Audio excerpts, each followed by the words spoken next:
Hello? Yeah, I can hear you. Okay, let's check account. I will show you on my account now. This one. You are ready? So when you guys are ready,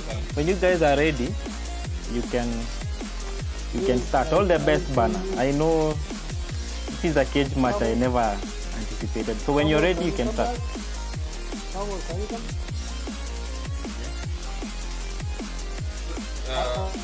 Show you something from my account. A person you can do.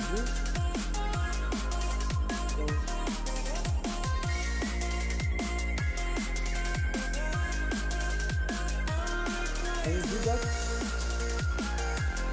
Sorry?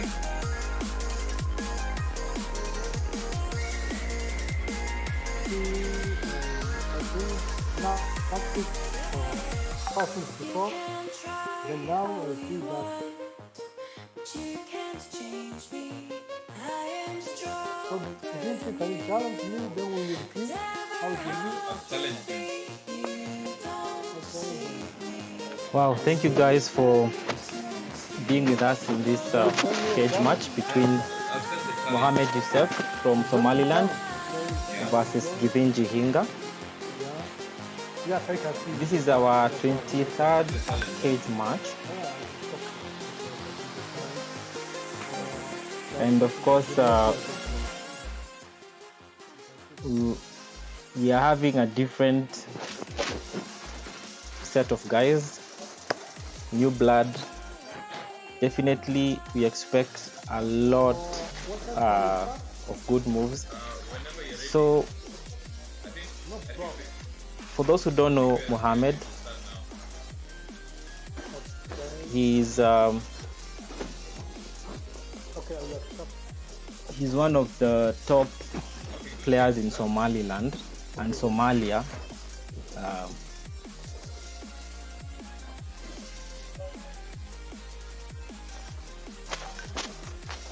So they will be starting with 5+0 time control.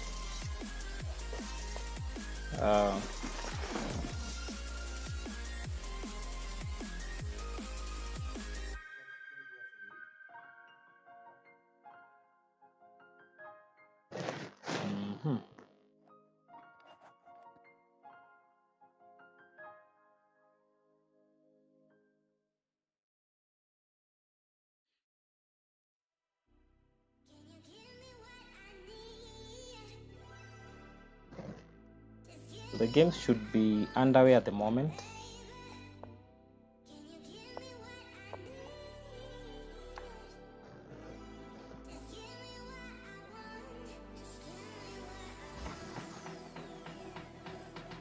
I'll be giving you a short history of both players in a while.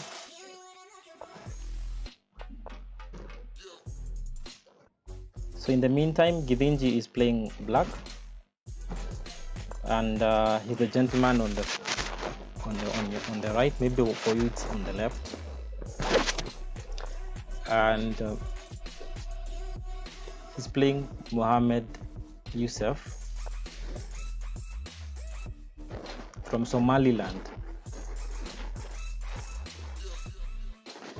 So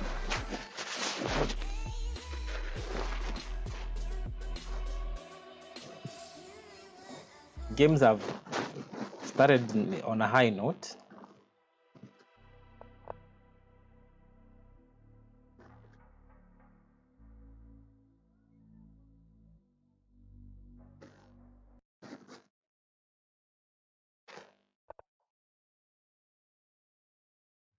Some interesting check by Yousef,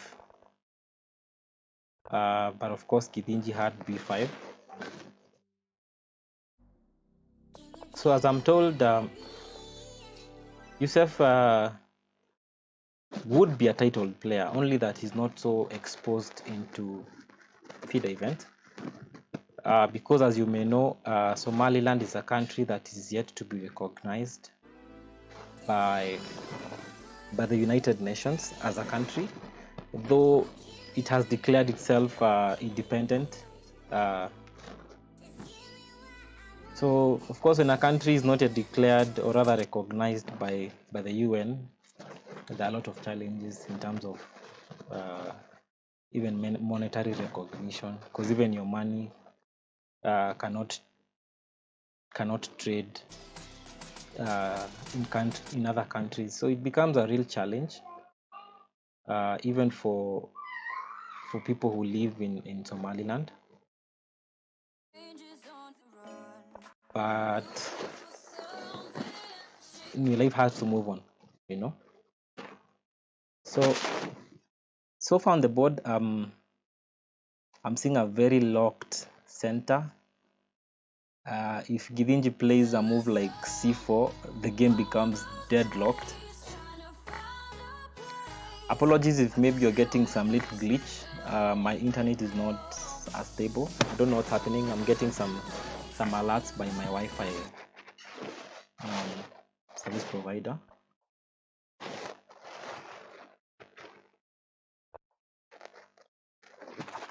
So at the moment,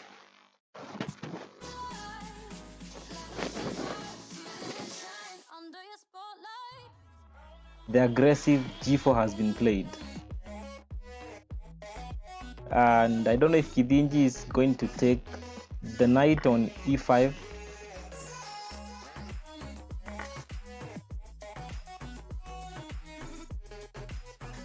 Oh, my network is glitching. I'm sorry guys, I'm on the wrong position.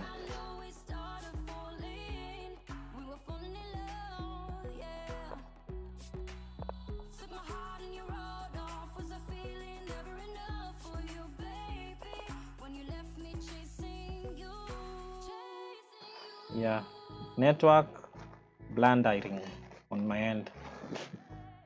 We'll be back shortly.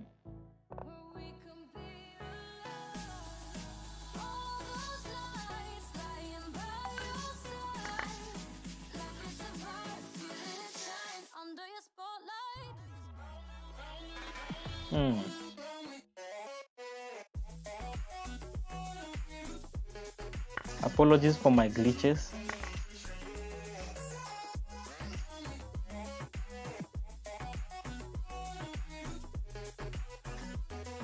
Apologies for the glitches.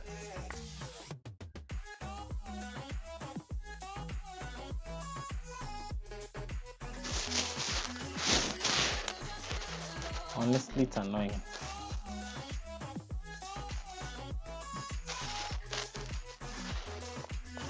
So I can imagine that I have a blank blue screen instead of having the board on the live stream. Let me sort this out shortly.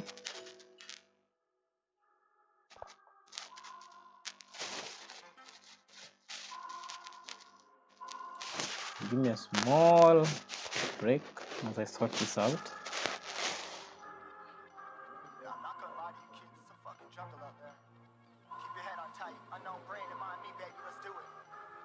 See me flying, never drop down, smoking high and I'm not round, no denying what I got now, keep an eye out, keep it locked down, see me flying, never drop down, smoking high and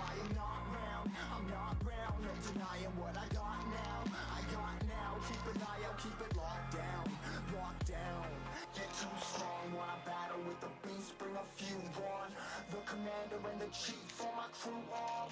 Bullets rattling and whistling at your tooth. Never said goodbyes, open hands clutching on my lip. It's a war zone. It's a war zone. It's a motherfucking war zone.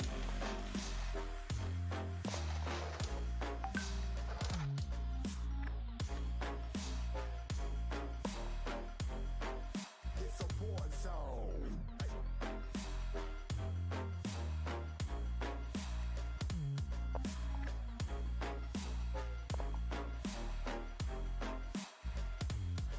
Yeah, feel the impact. Yeah, break it open, leaving nothing fucking intact.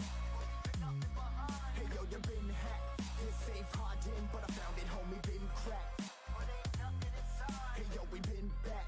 You been stacking, see you flexing with the thin stack. Hey bitch, you been whacked. I kill 'em all, feel a motherfucking impact.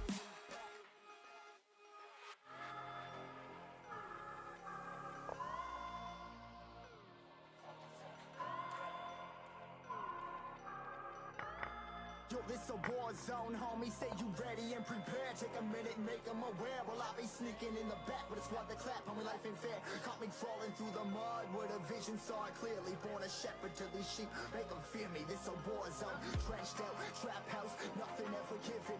Yeah, every day's a blessing. Thank the Lord, oh how I'm living. See me riding with my top down, oh cops round, pedal pressing on the gas. I don't think I'll ever stop.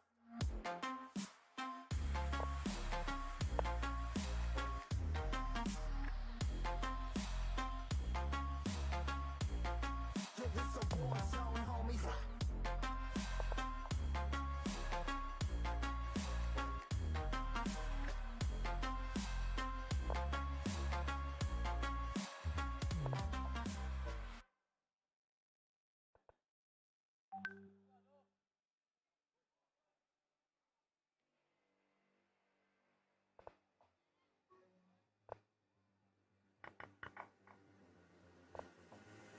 We like to think we have some form of control still, making our constant binary choices and voicing our equally shallow opinions more loudly or quietly. Most people can't even decide what color to wear or which burger to eat. Well, does it matter, man? Autonomy is an illusion.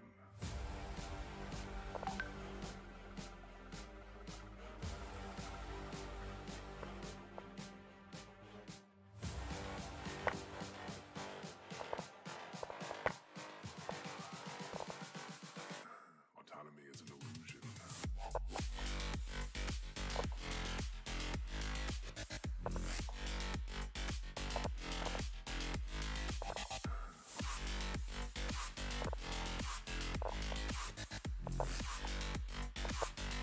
Autonomy is an illusion.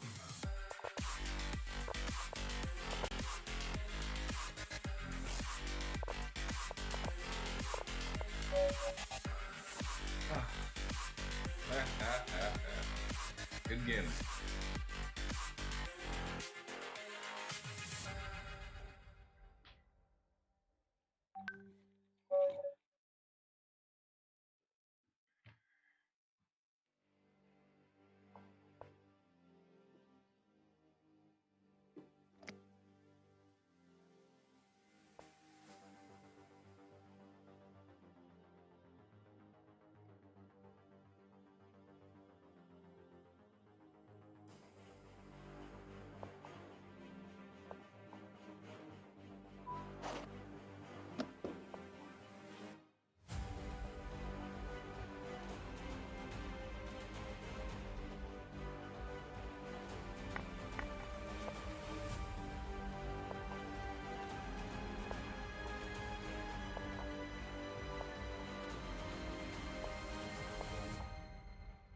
Most people can't even decide what color to wear or which burger to eat.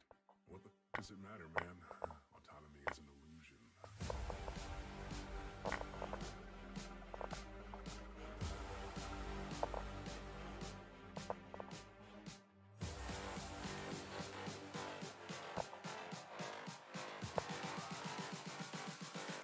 Autonomy is an illusion.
had enough of every melody. They all sound the same.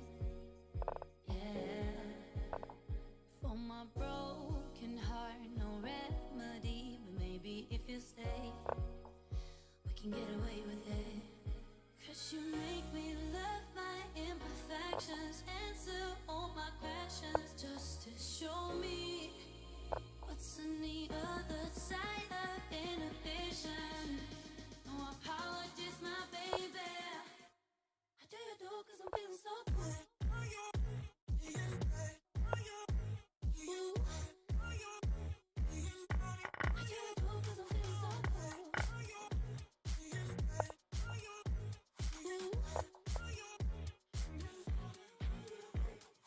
Oh, my darkest memories, now let me fall back.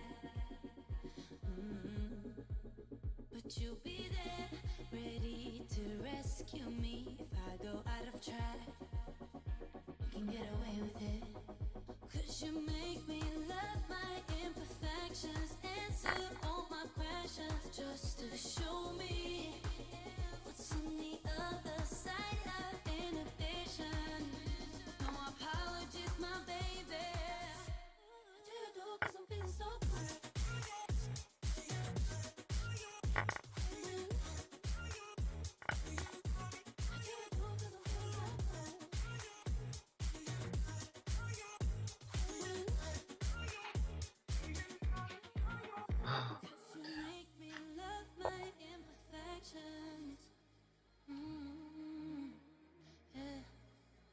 What's on the other side of inhibition?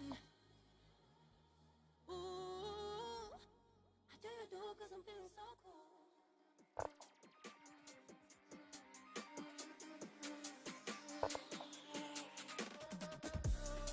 When the silence is too loud, I swear I can hear a voice. Left a message in the clouds. They are free to roam above the sea, and this story stays with me like a haunting melody. What do spirits say? Apologies, guys. My streaming device was misbehaving, and that's why I was getting this this annoying problem. So at the moment, I need to catch up with what's going on the board.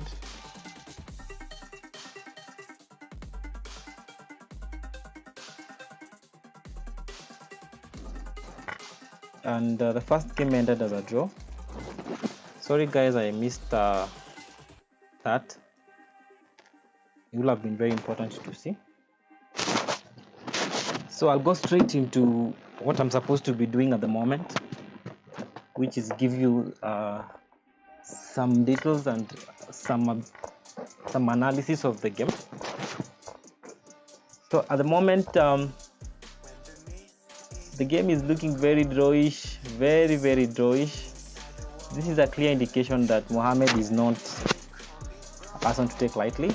So we are seeing equal points but imbalanced on both sides, 3-2.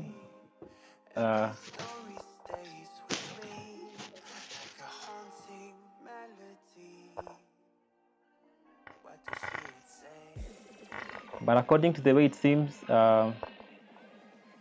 Yousef seems to be winning this endgame.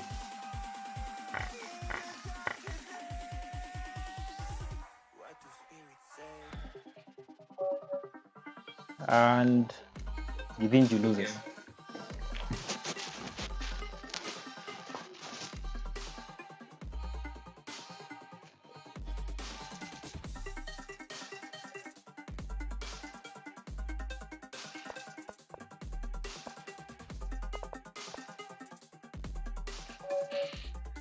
Githinji has a half, whereas Mohammed has 1.5.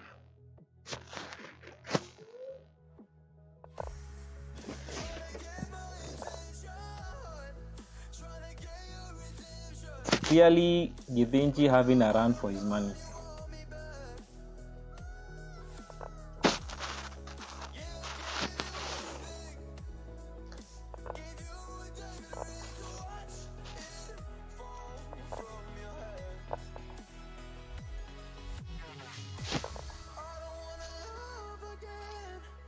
Thanks for those who are watching from our YouTube channel.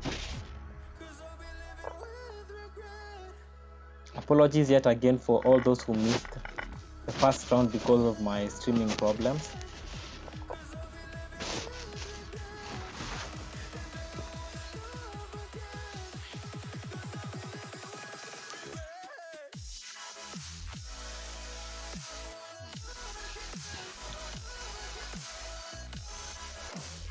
So just a recap on what's gonna happen.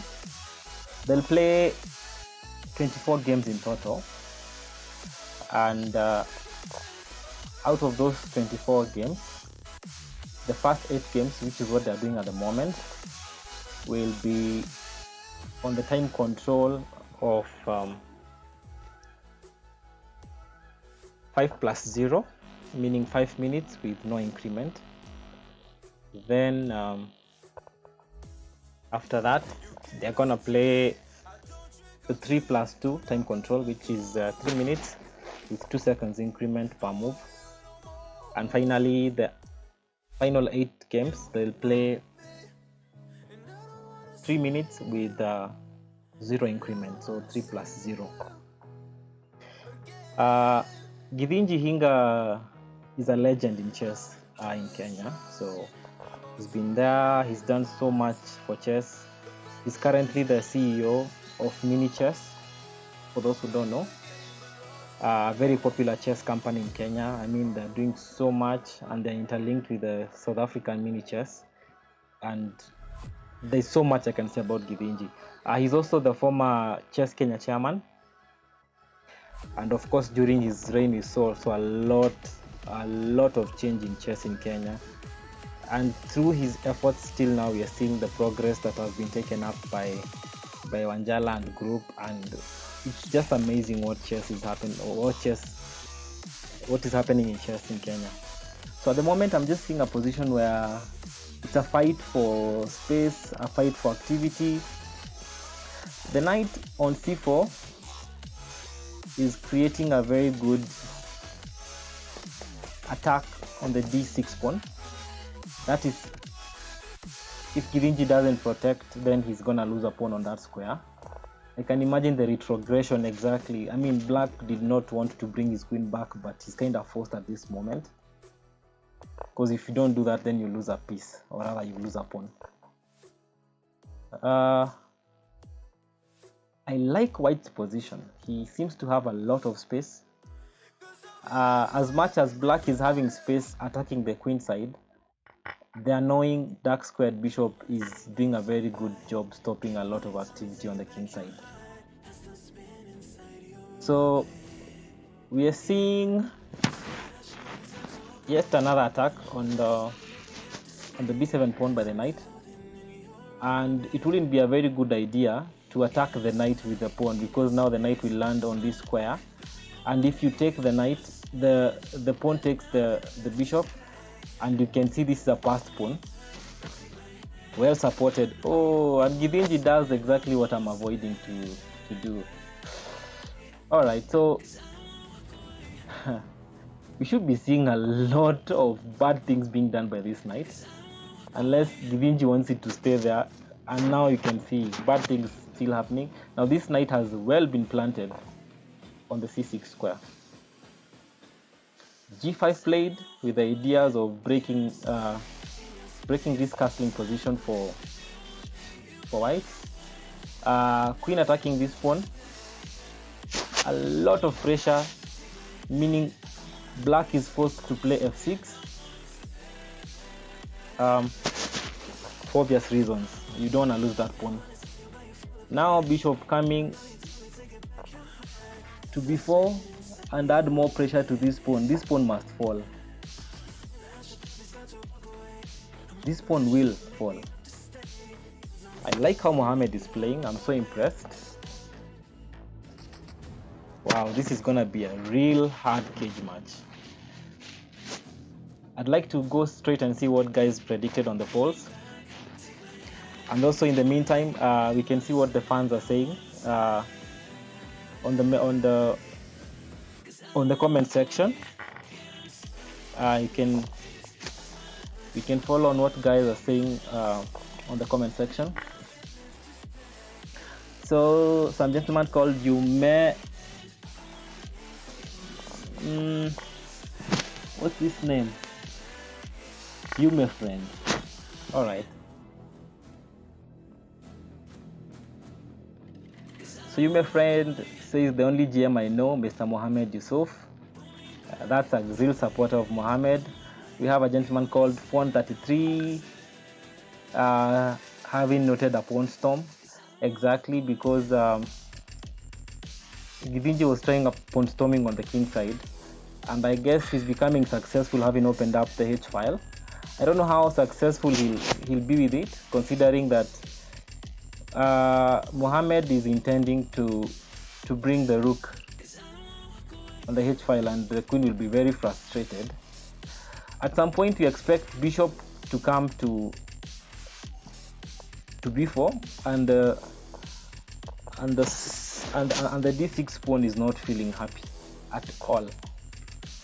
Yeah, so those are also very high possibilities. We should see the other rook being created space to come and oh, a sack. Very awesome move by black. That's a very interesting move. Wow, so Phone33 says black needs one more attacker. Gutala says is asking for the scores. The scores are 1.5 against half. Yousef leading.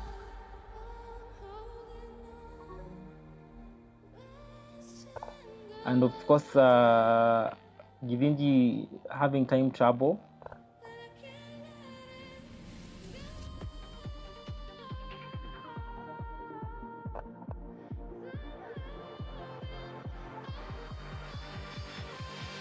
Oh, a pin on the board.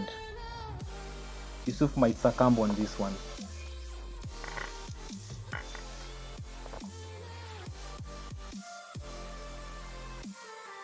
Yeah. Guess we could be seeing a win by Githinji at this point. Very good cage match. I hope it continues like this to the end. Very engaging. I'm so happy watching such games. So at this point,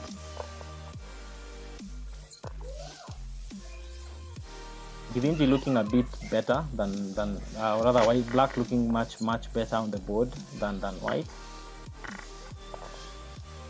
So let's just watch the game from the horse's mouth and see their real reactions. So Githinji definitely bulleting at this point. He doesn't have time, so all his moves must be calculated. The dark squared bishop is likely going to fall, unless maybe white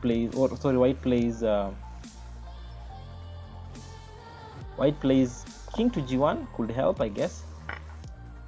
King to g1 could help.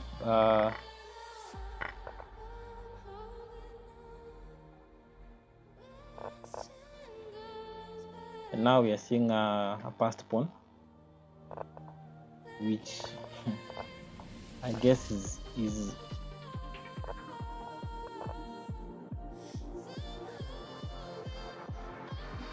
yeah. This is bad. But Githinji has 8 seconds. Still a determinant on who's gonna win this one. A very close call.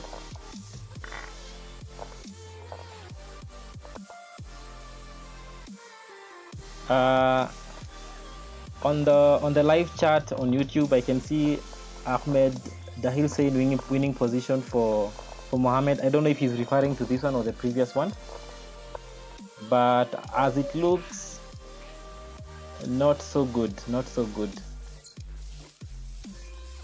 And Githinji loses on time. He did not have enough time to convert that one. Definitely You can see his reaction.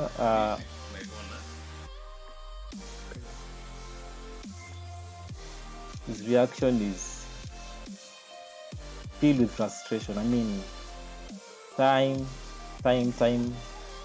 is a piece, and I seem to have also lost him on the board on the video chat.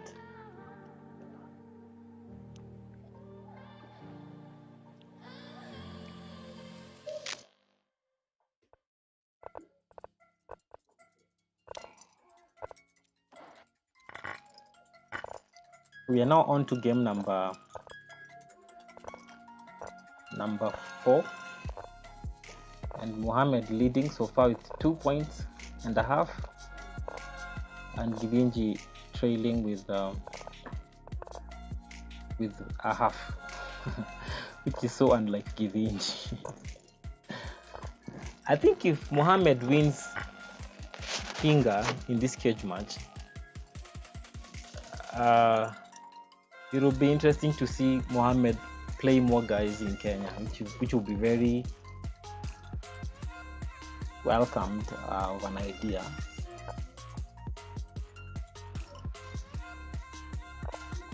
Yeah, I can see Mark Ligeo very frustrated, saying no.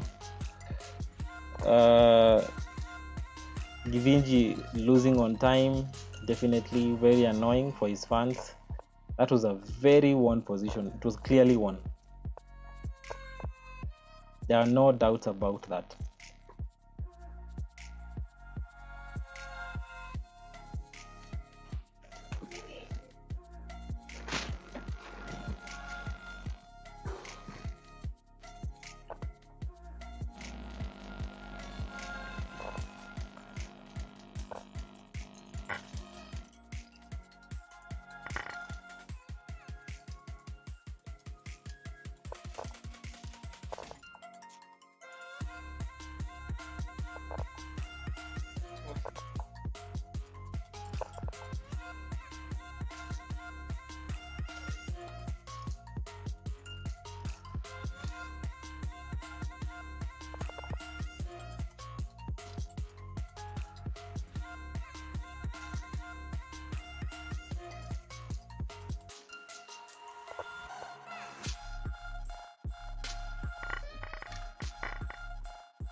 They're playing very critical chess. Interesting games to watch. So right now, this move is very clever.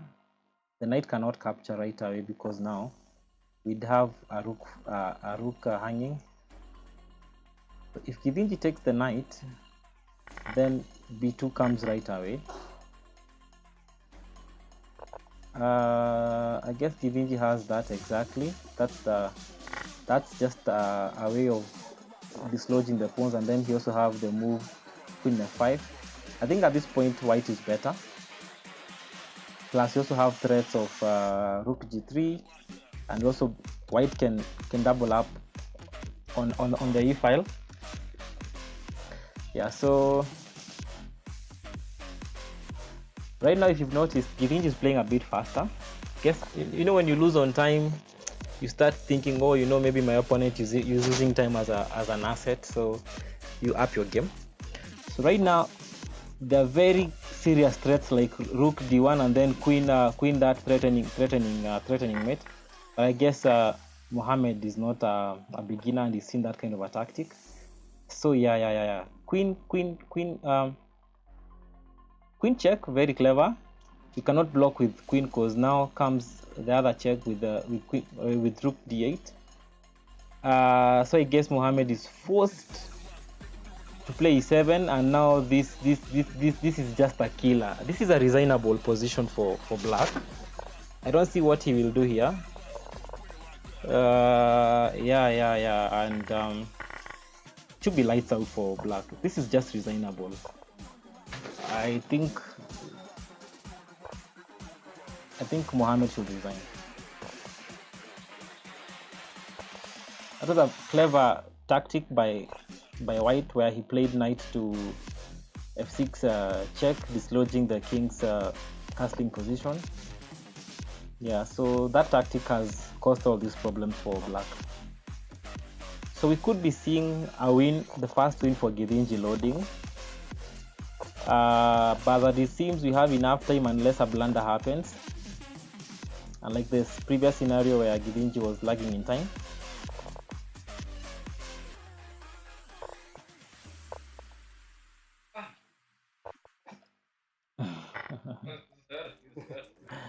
Githinji blundered.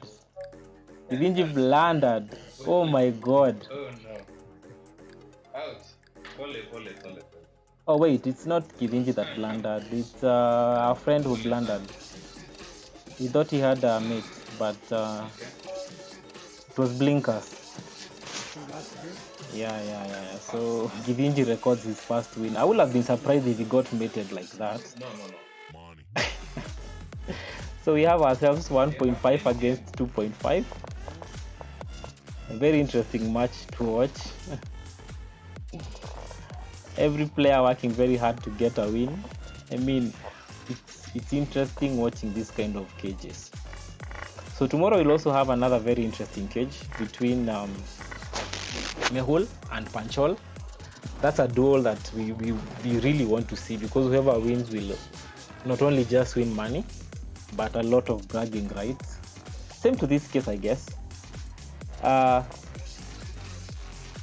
If Yousef wins this cage, it's gonna be a very big plus for him, because now he can challenge much more stronger players. Githinji should be top 5 in Kenya, so this is a really good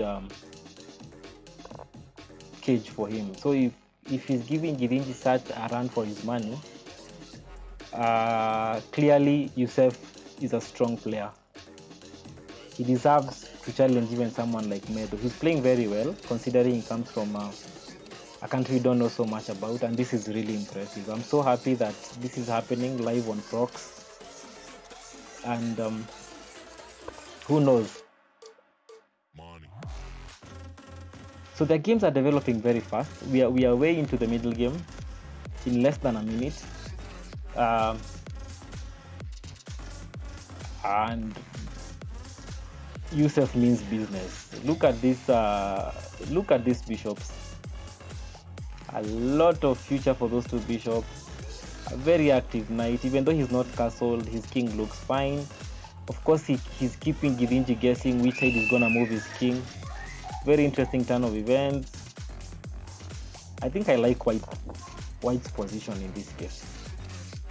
I really do.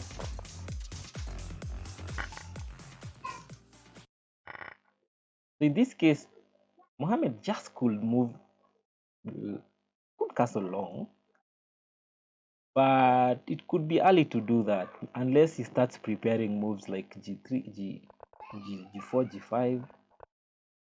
But I guess he had other plans, so he decided to go short. Just keep the game safe, no complications. Because when you castle opposite sides, there usually risks of pawn storming, and whoever gets their pawns faster with a lot of tempo will get a good position with the pawn storms. So I guess Mohammed doesn't want that kind of thing.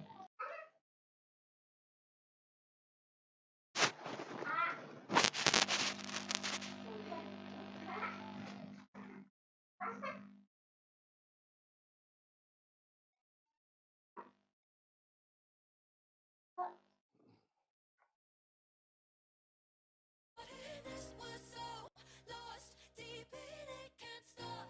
I'm forever the one you call. Let's free fall.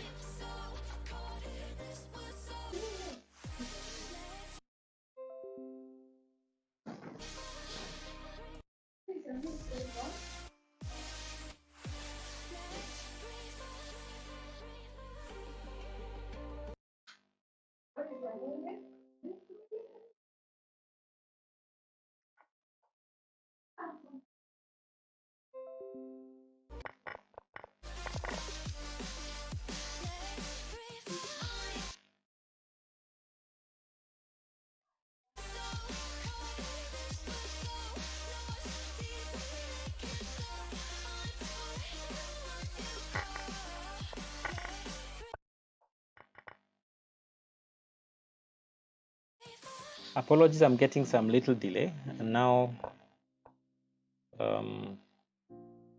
worse delay than I really wanted to.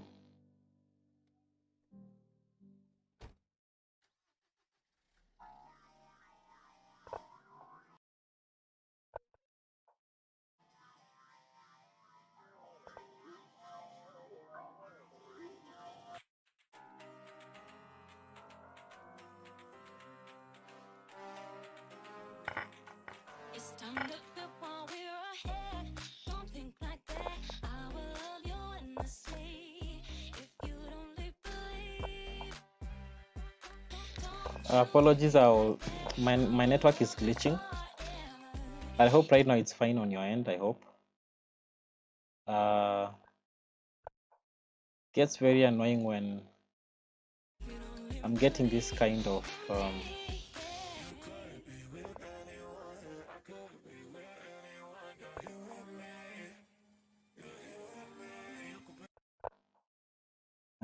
gets very annoying sometimes when network is lagging unnecessarily.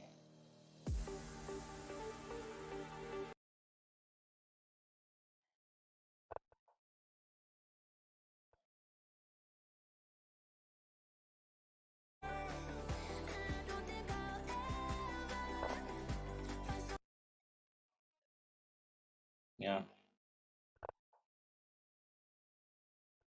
game looking very, very drawish. Tactical plays by both players, but I can see Mohammed seems to be very good in the end game, and we could see a move like rook checks.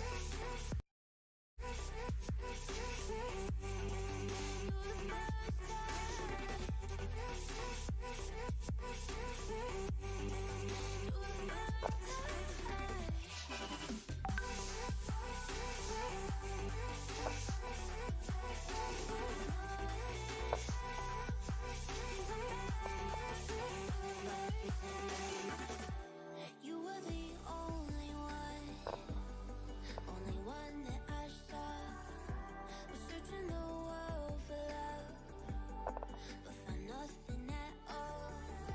And something in the air must have brought me right back to lying in the grass with your head in my lap. You were the only one that I want. Tried to move on with the rest of my life, but I guess it shows that I still don't feel right, yeah. And I don't think I'll ever find something that's better. 'Cause nothing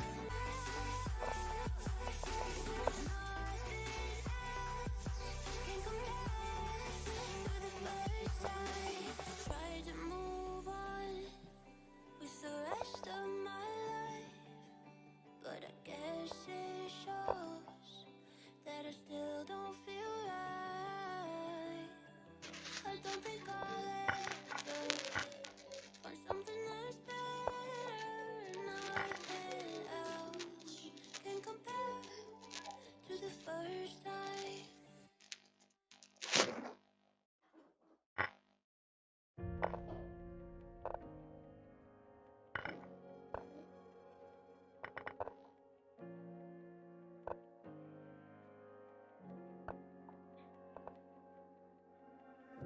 A chemical fire is in my bones. I think you guys will give me just like 2 minutes, sort out my network problems and stuff, So tell me that you ain't going and I will really appreciate, because past the as point it of is, no. So I gotta let it burn.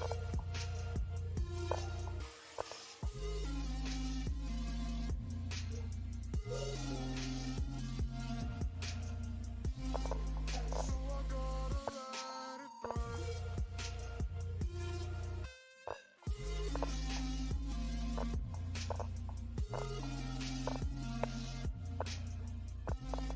So I gotta let it burn.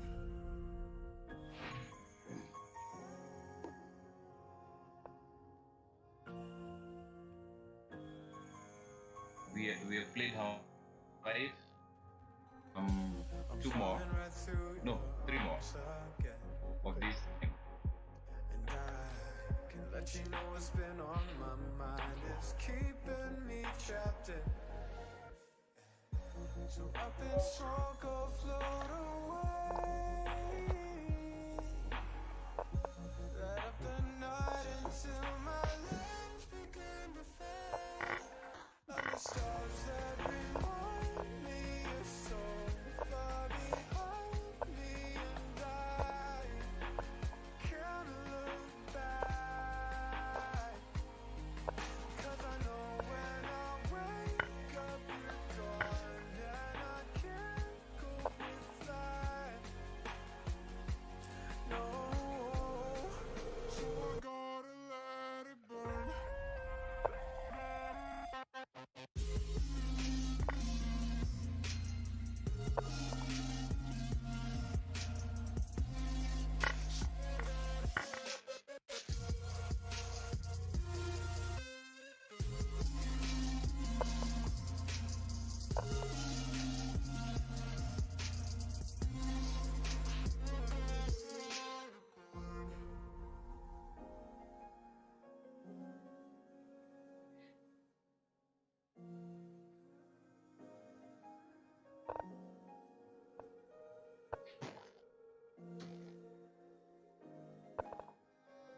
Let me take a very short break, check out my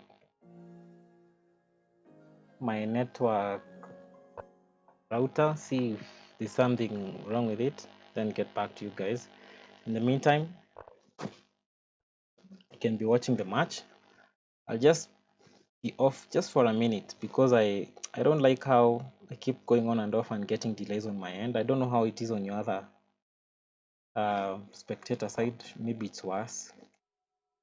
But all in all, the current scores are Githinji having 2 points and Yousef having 3 points, meaning they drew in their last match. Let me update the same.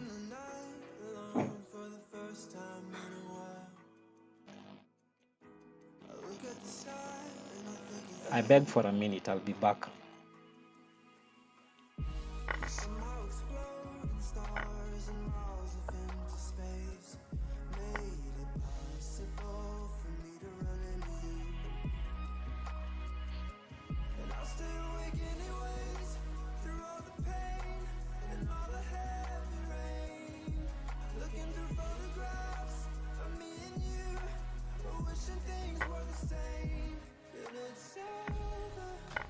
It's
Welcome back, and thank you for giving me that little break. I really needed it.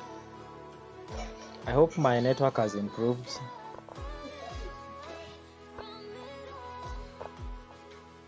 So at the moment, I know I've missed one game, and Yousef is doing very well. I'm so impressed. So far the score is 4-2, meaning that Mohammed is the likely winner of this first set, which is 8 games, because they're supposed to play 8 games, and so far they've played 6, and this is the 7th game. I like how Mohammed is taming Githinji. At the moment, it will be important to find out what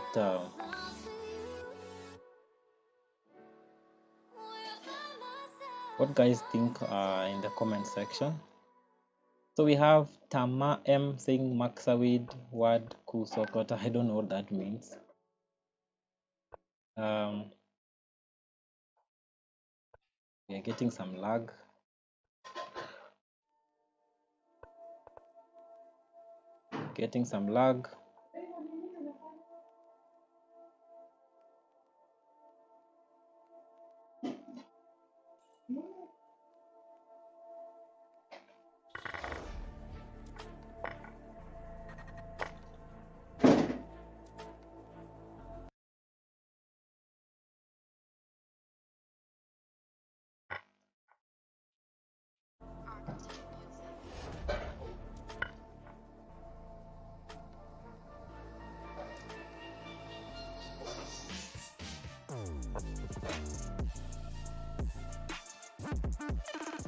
Alright, I didn't get what some guys are saying here, but Amir23 says the guy is breast, lol. I equally don't know what that means. Account Ka Yanlaga Ziril. Wow. These are true fans of Mohammed. Mohammed is a star at home, and now he's gonna be a star today if he wins this cage match. I bet Githinji is feeling the strength. Considering 5 plus 0 is a lot of time, so it's clear that Mohammed knows what he's doing. He has a clue of what's happening on the board. More than a clue, I guess. So at this point, I feel like Githinji is trying to push for something, but it's not yet so clear. It's not apparent yet that he has anything on the board yet.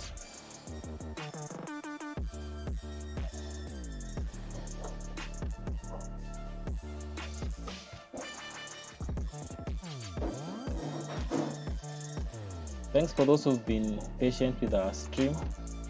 It's been having some glitches. I believe it should be fine shortly.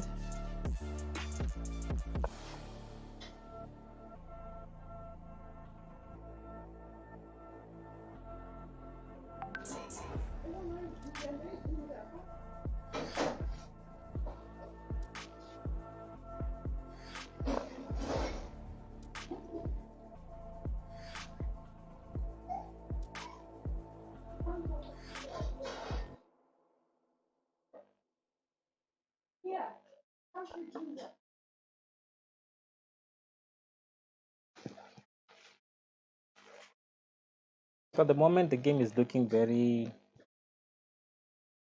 locked up. But Mohammed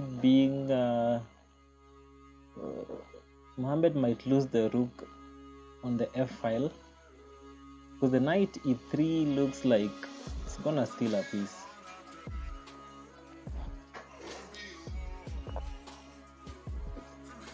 But according to previous matches they've played, it's not yet lost until it's over, you know? It's until the game, either someone checkmates or loses on time.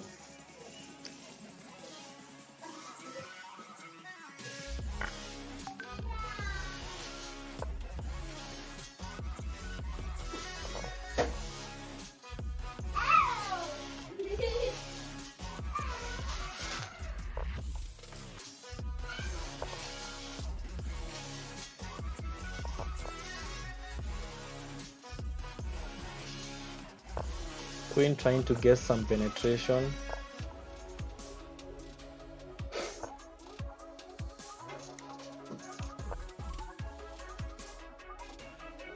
Githinji is looking for a queen exchange. If he gets one, then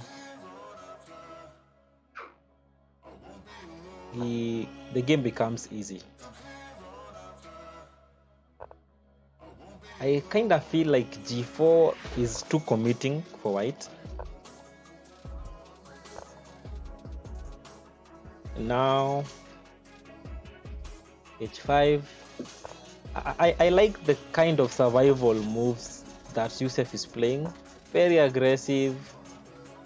In fact, he's playing so well, and he's learned to keep his pieces active, regardless of being an exchange down.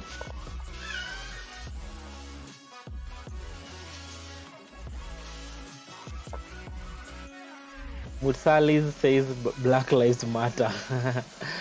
I don't know how that relates. Anyway, let's see the main players.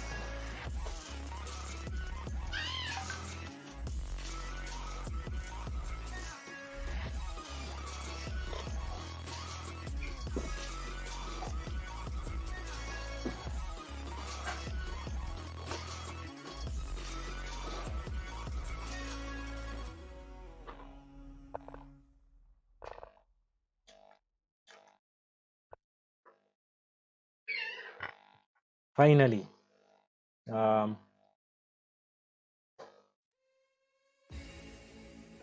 Githinji has gotten the exchange, but the position is not as obvious. If he can manage, if Mohammed can manage to maintain the pawn on C, well protected, and not open any file,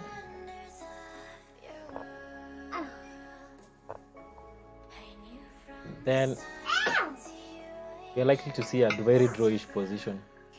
But Githinji will always open the F file at some point.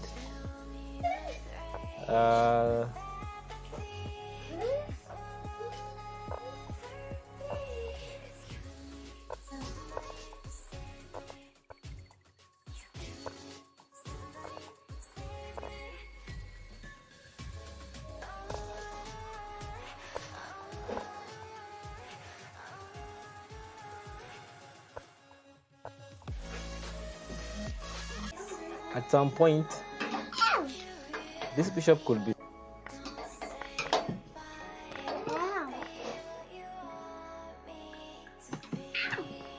The 8th game, man.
Apologies once again. I've had to go south out. So apparently it's my son who's causing all these problems. He's just 2 years old, and where my router is, he can easily access, and kind of turned it off literally. So all along I'm wondering why I'm getting these glitches, but all along it's him switching it on and off. But I've taken that into control. I hope we won't have these problems again. But part of chess, and chess is life, so these problems are likely to be there. So at the moment, I can see the score line.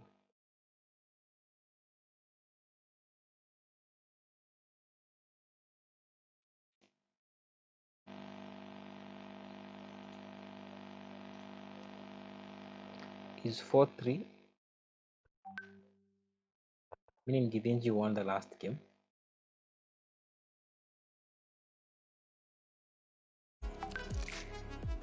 And this is the last game they play within the time control of 5+0.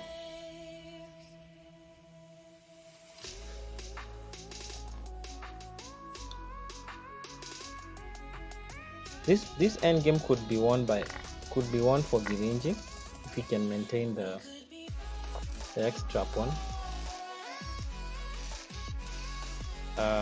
Considering the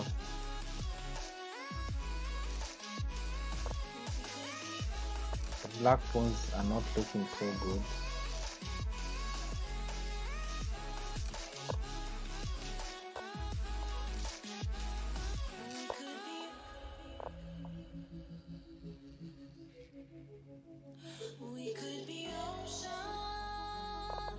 So black has decided to commit.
Man, wow.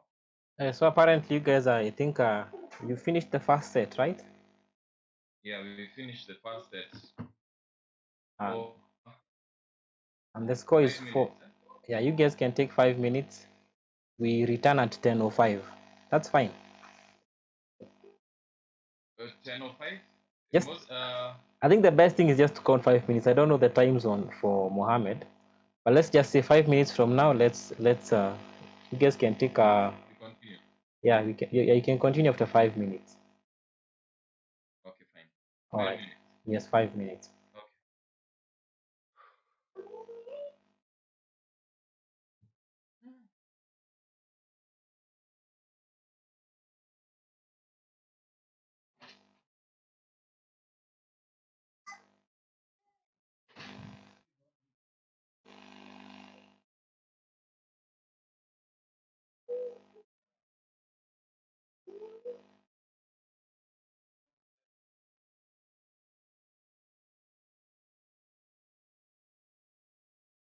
So in the meantime, the players are gonna take 5 minutes break. I think I can also use that time to take a break myself. Let's resume at 10:05, or you can count 5 minutes from now. The current score as it stands is 4-4. A very tight cage. Let's see how it goes.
we start now. The second part is 3 minutes plus 2, 2 8 minutes. gigs, Okay. plus 2 seconds. Plus So 2 seconds. Okay. let me send you a challenge. Okay. Okay.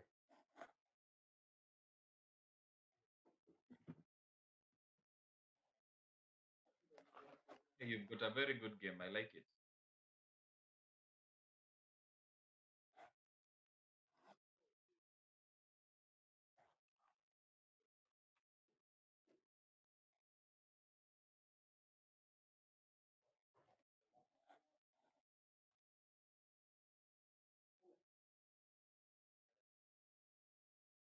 Okay, I'm sending the invite now. Okay. Is I will Kirega accept. ready? Just wait. Maybe Kirega Ah.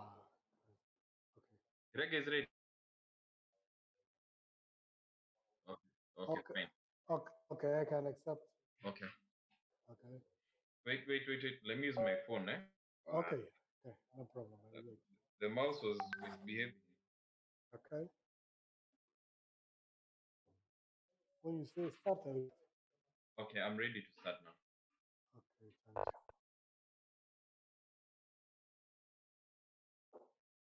My phone is not registering. You can abort this one and can start another one. No, let me just play on the computer. It's okay. The next one will play on the phone. Okay. No problem.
use my phone.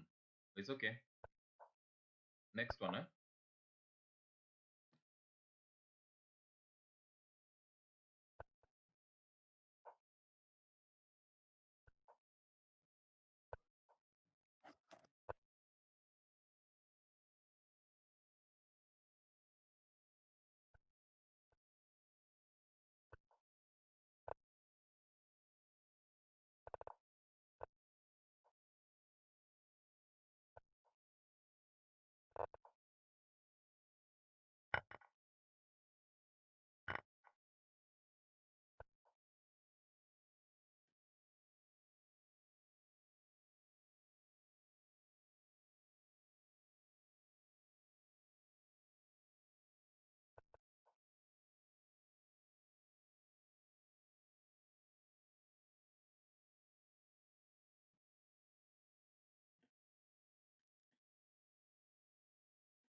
I didn't know that my audio was off.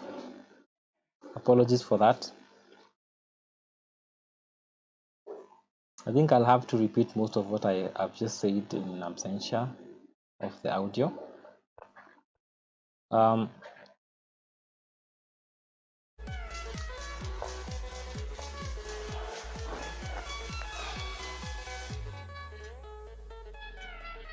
So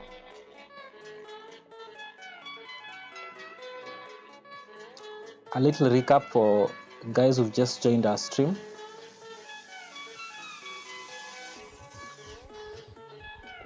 It's a cage match between Mohammed Yousef and Githinji Hinga, where both players are fighting it out. So currently the stakes are 2,000 bob from each player. That translates to around $40. Okay, not much money, but for the love of the game, very encouraging for guys to do this, especially now that we are at home and not much activity. And if you look at these games that these guys are playing, it's just amazing stuff. Very tactical, a lot of serious play from both players. If you look at the board at the moment, Githinji is a pawn up, but it's not yet completely won. The knight could at this position be a bit better because the bishop has very few diagonals. If black can maintain that kind of lock, this game should end in a draw. But I'm not the one deciding. They'll play and decide themselves. So notice the pawn on c4 might be stuck there for quite a while, because taking or not taking, pushing has little benefit. Definitely Githinji wants black to take. I doubt black will ever take that pawn. And now you're seeing another imbalance. Bishop takes, and now bishop has to go back to c3 to stop this pawn from promoting. So I don't think it's fully lost yet. You could see that take and then this take with check. But this point is Githinji controlling what happens on the board. I feel the knight here is a bit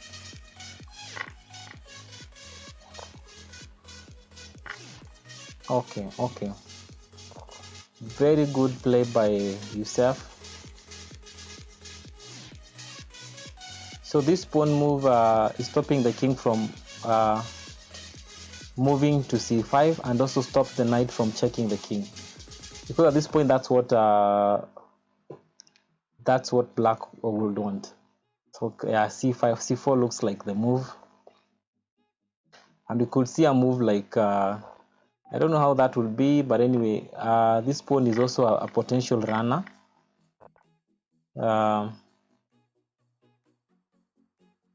Could see knight play to, but bishop is definitely going to f4, f6, sorry.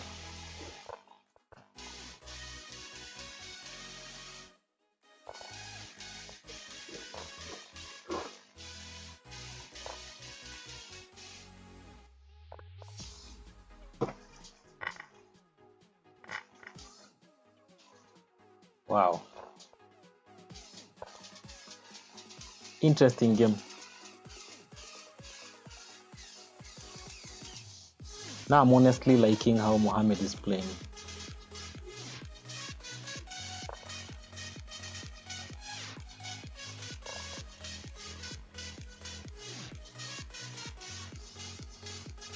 Now the problem with this bishop at this point is that it can do so little protecting the g2 pawn,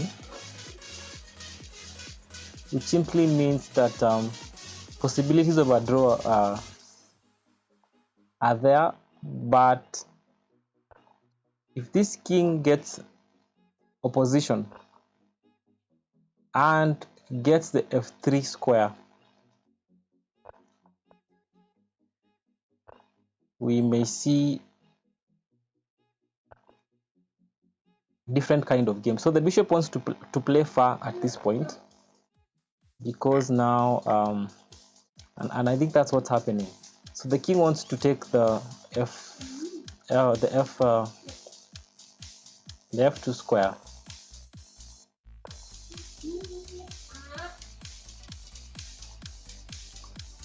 I think if the king manages to get the f3 square, wow, very good move by Yousef. But now it's only as good as it can go. The d2 pawn has to fall, and this is a very dead draw. I don't know if he's willing to sack here. They could have sacked though. It's a draw anyway.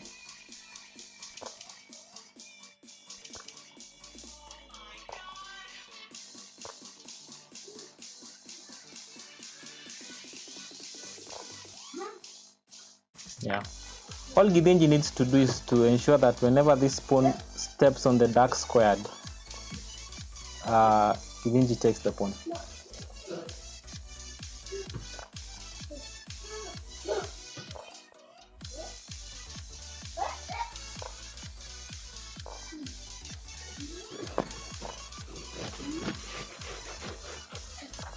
I don't know how this move looks.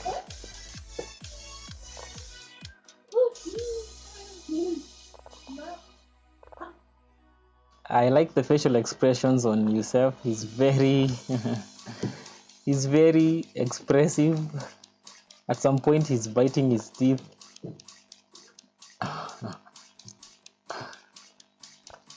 But Githinji by now knows that it's war.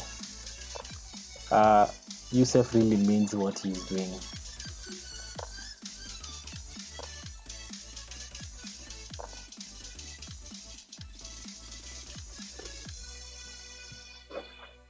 Interesting.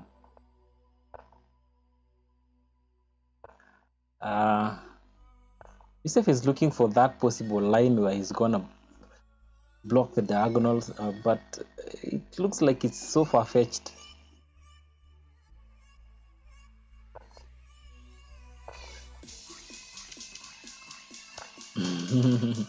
So far, these guys have played 85 moves, 86, and counting. Nobody wants to give a draw. Yousef does not want to push the pawn to g3. And someone is hoping for a blunder, possibly so it's a draw by repetition. So the current score is 5.5, 4.5. Yousef still leading.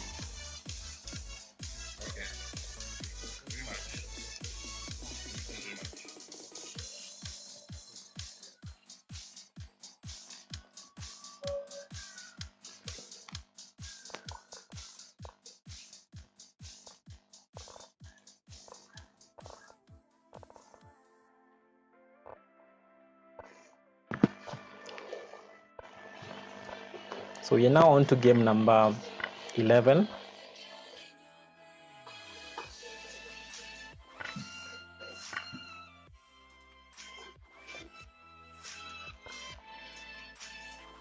A big thank you for those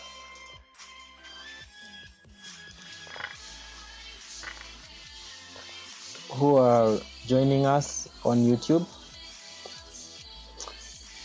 I don't know if the audio is okay now for those who are watching. Maybe you can leave me a comment on YouTube if it's fine. I can see Joseph Mutiga who's saying that the audio is not good.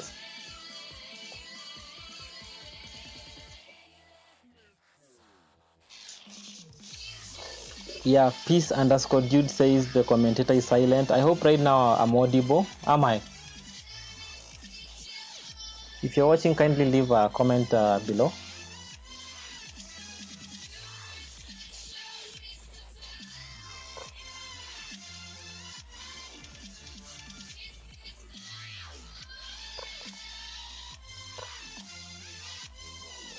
Good. Florida Kagendo said I'm fine. I hope everyone else is feeling the same. Thank you.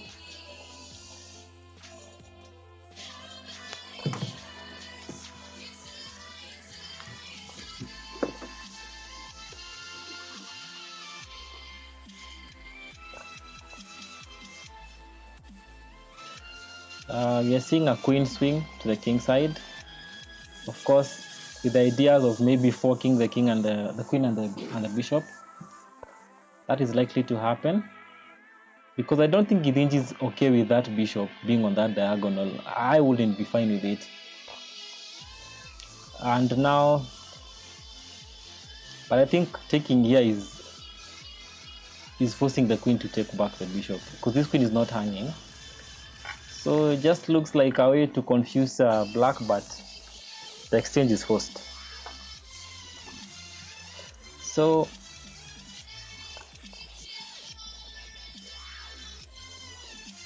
a6, all right. I thought maybe b6 was better than fianchetto the bishop on this Bishop will have been better on b7. Nonetheless, let's see. But maybe Githinji is preparing b5.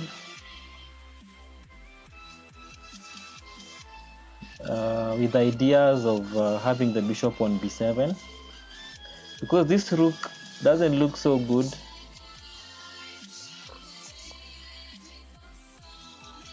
This rook is gonna tie this bishop here.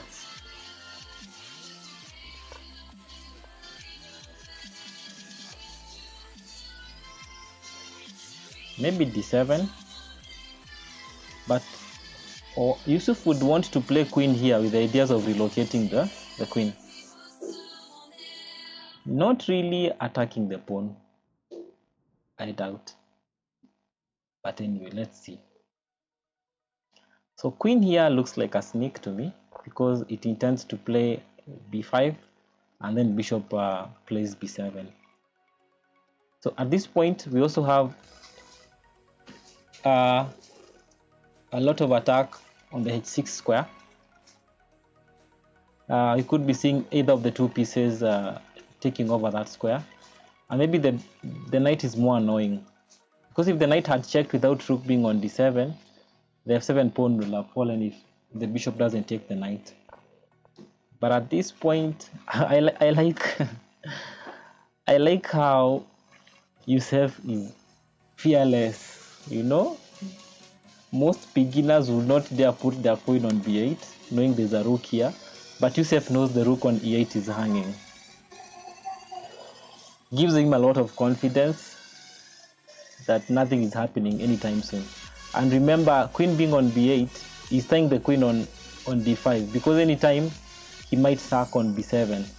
But I think it's also a dubious sack at the moment because also the rook is protecting the b7 pawn. But right now, I don't know what black is going to do, but we might see him double up,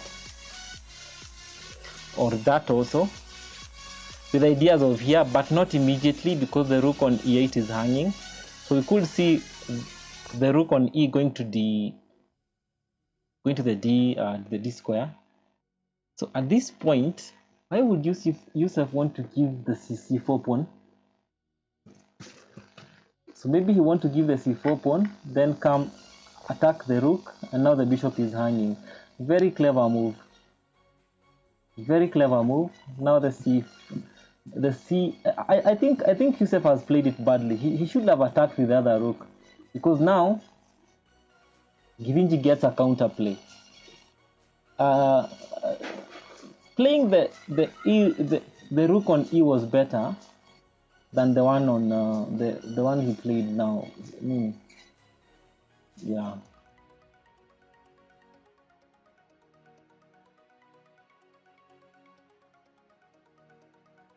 So Yousef, I think, has realized that he's given a piece. So he takes a check. I don't understand why Yousef would want to do that. But let's see. Because his bishop, he cannot take at the moment. It's still bad, by the way. But there are possibilities of Githinji playing bishop to f8. Yeah. That looks safe for him. But now we have this, yeah, bishop going there, and now it's bad. Impressive. This is mate, eh? Yes, and he resigns. Wow, amazing, awesome game. Very well played by Yousef. I never saw that coming. Rook times c8 was a very brave move. So the scoreline is now 6-4. I like how Githinji is now looking at the board differently.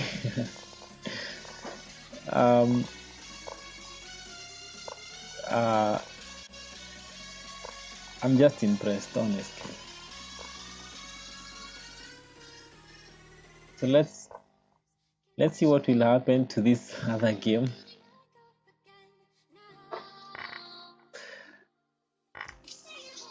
In the meantime, you can also see what guys are saying on the comment section.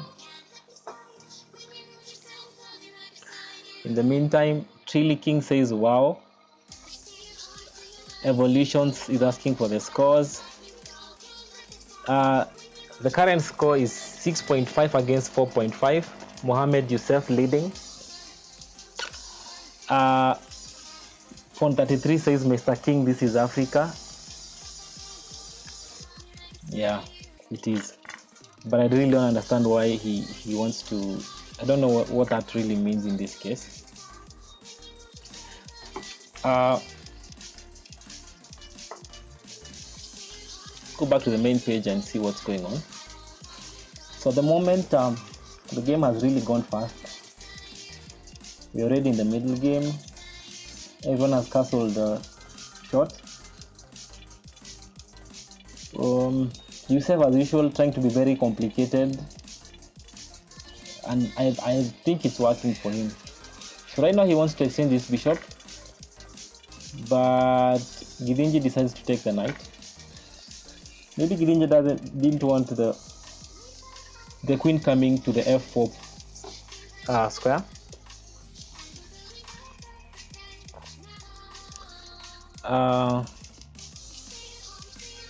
Knight h4 with what ideas? Maybe trying to plant the knight on f4. Maybe Yousef will play g6. But Yousef is also a very complicated player. He doesn't mind that knight going there. He has other plans. Possibly knight checks, and now he takes the f2 pawn. Very clever move. I don't know if you guys have seen that tactic, but it's there. So I think at some point I thought taking the knight was kind of forced, but it wasn't really. And G3 is coming up, but maybe the check will come anyway. Then he retreats back. Still a possibility. One thing I like about Yousef is the kind of sincerity he has in his moves, and every time he takes time before he makes a move, he's coming with a move with a wow factor. I think the future of chess in Africa is still very bright.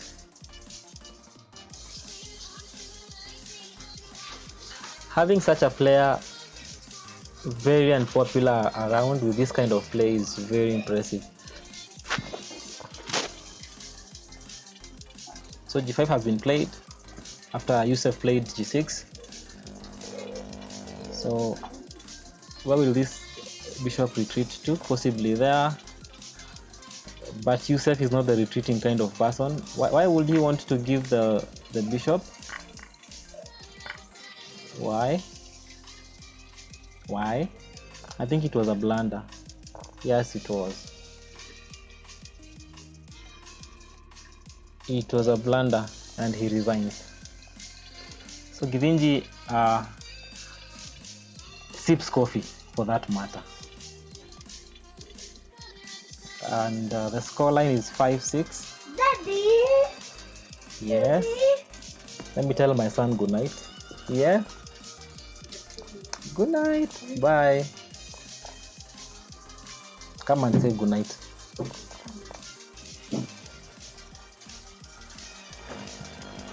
So here is the guy who's been spoiling my stream. Say good night. Good night. Yes. Bye bye. Bye-bye. Ah.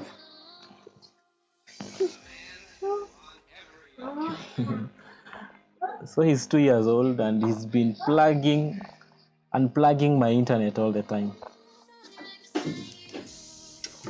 So just an update again. The score is 5-6 with each player having a half, so 5.5 each. 5.5, 6.5. Mohammed leading. Or is it? Yep. Yes, it is. All right, so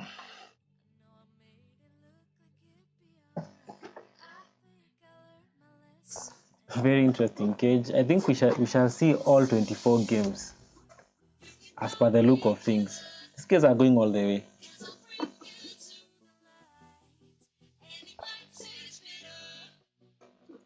So Yousef seems to be like a master of knights.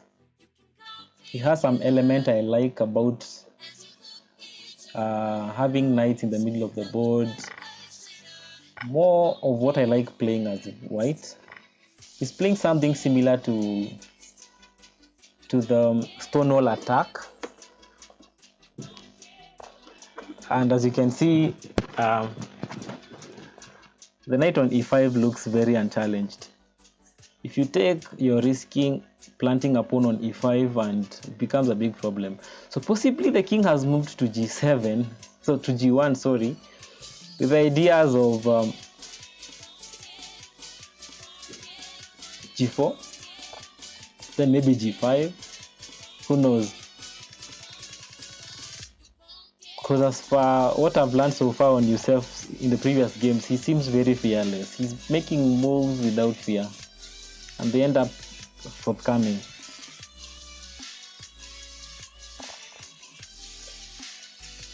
So move order changed. We are seeing f5 happening, and the reason it's reasonable right now to play f5 is because the knight is no longer on the c square, so Githinji cannot exchange the knight. So the knight is still safe on that square, and Githinji also gets an outpost.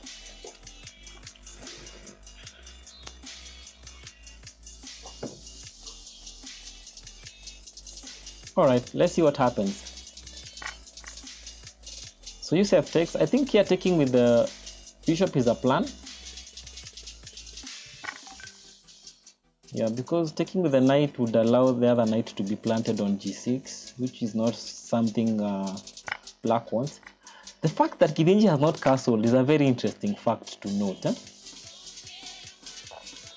And maybe that's why Yousef is afraid to play g4 immediately.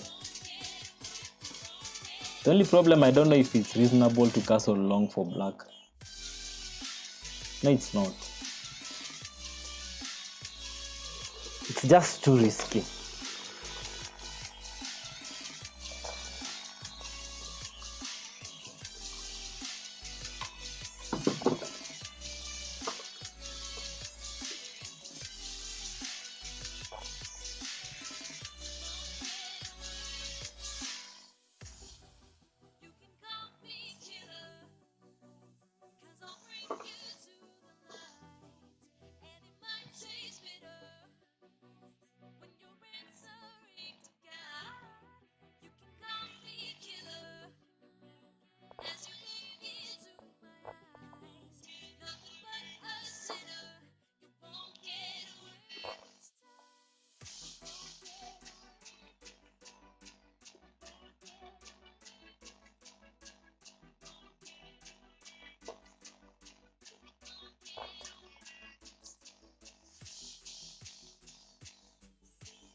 Let's have a glance at what the fans think at this point.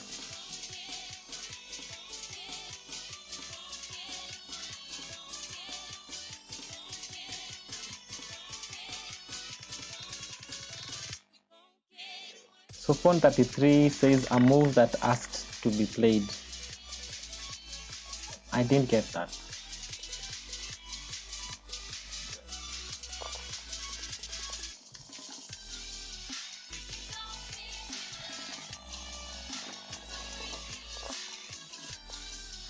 H4. Finally Githinji castled.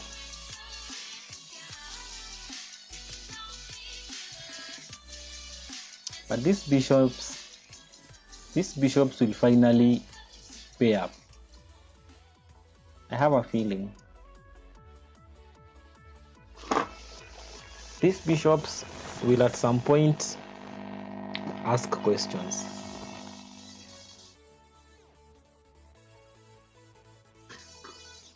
The knight that has just moved to g4 seems suspect, but I don't know why. I don't know why Yousef wants to give away the bishop. A sack. I guess the only move here is queen to a6, because now we have a threat of mate. We have a threat of mate and a threat of the bishop being attacked by the queen. So the most reasonable move here is queen plays to b6, to h6, sorry.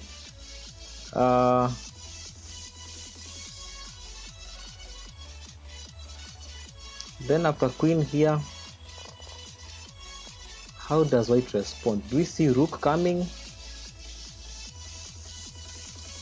Or do we see queen here? What happens?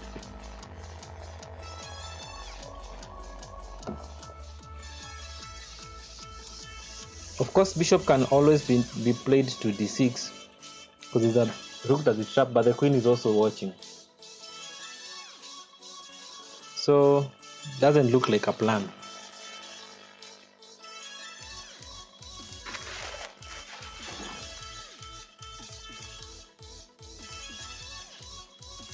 I like what they've just said on the chat. It's quite funny. Someone, I want an iPhone is asking who is leading, and phone 33 says Mohammed, of course. I don't think it was that obvious. Let's go back to the game. Wow, a lot has happened so fast. But as it is, Githinji an exchange up. And a blunder mate. I don't know why Yousef didn't see that coming. I think that was... I don't know. Miscalculation. So basically what meant at that point, he was supposed to give up the bishop, which was still losing anyway, so... I think he overstretched in that attack.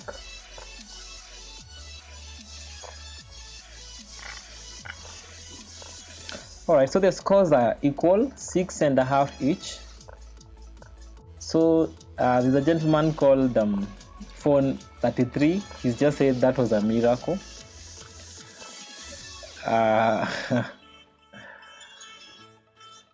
Clearly, it's not so obvious who is winning this cage. I wish Tamam could translate that comment. I would really want to understand what it means. Nonetheless, the scores are 6.5 each, and now we're into game number 14, meaning they have 4 more games to play in this. Wait, 4 more? No, 2 more games to play. Then we see the 3+0 3+0 time control, where Githinji will be playing I think his most favorite time control. But let's see, I don't know much about Yousef's comfort in terms of time in Blitz, but we can wait and watch.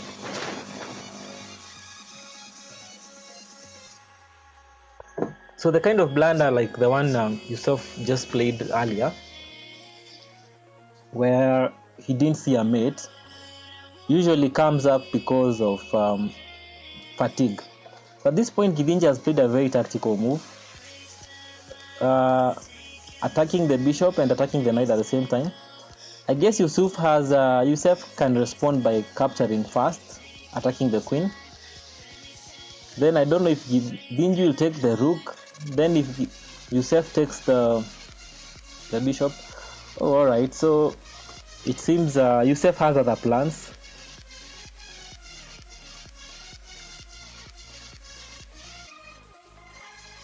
I think taking the bishop is still a plan, or is it?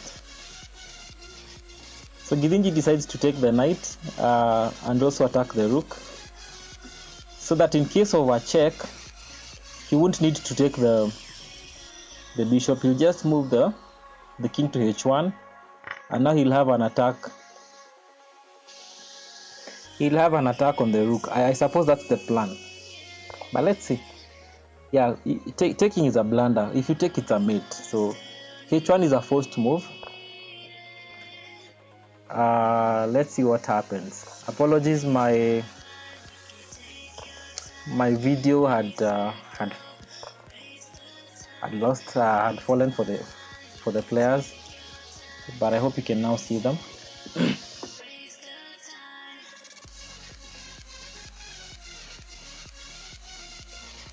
Joseph Mutiga, if you're still on, you can confirm if your audio is now fine. I would want to find out from your end if everything is okay.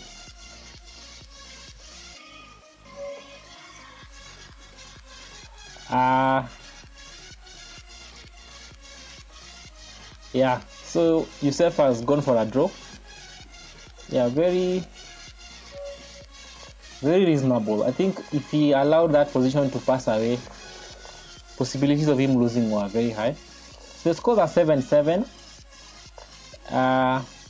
14 games so far have been played. Now we are in the 15th game.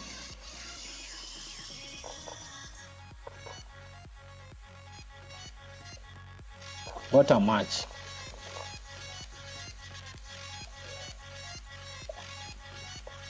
I like how these guys are cruising the opening like lightning. Githinji so far has only used less than, actually no, he's used no time, and Yousef has been under 22 seconds in the opening. And these guys have already played 11 moves. Tells you the kind of play on board at the moment. This is very professional.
I don't know why Yousef decided to take the pawn with his rook instead of the pawn.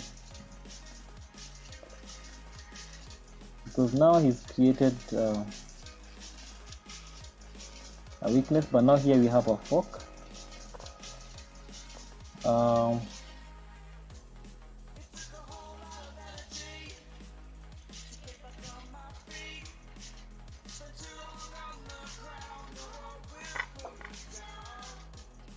Is Githinji take the pawn first?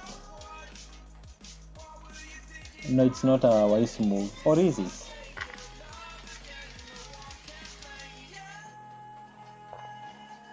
I think taking the pawn was also an idea.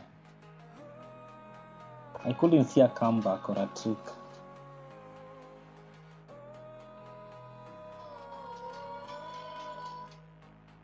So enough pressure piled on that pawn,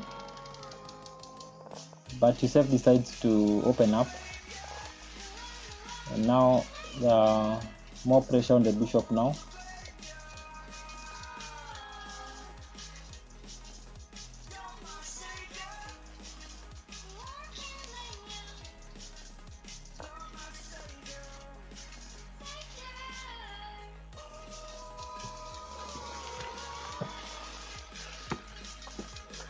McLeod suggests rook c6.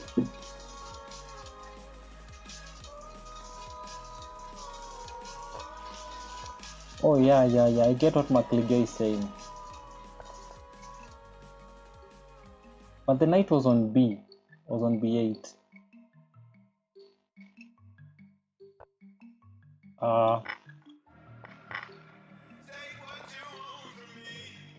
Maybe I'm speaking of different positions, but anyway.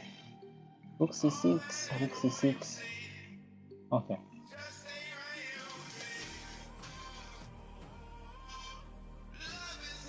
So now the pawn on e6, yeah, the pawn on e6 is not as happy.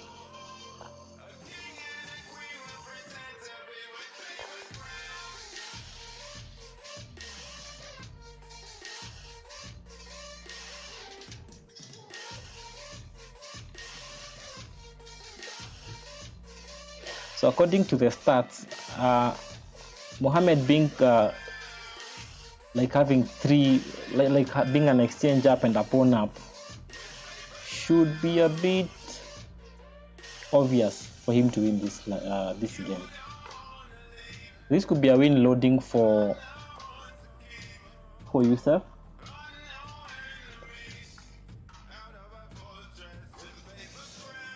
So this rook is forcing stuff. We could see a move like Queen A4, maybe attacking the D4 pawn. But Githinji does not want anything coming towards, but either way he still attacks this pawn like I thought, and also attacking, threatening some check, even though it's not possible at the moment.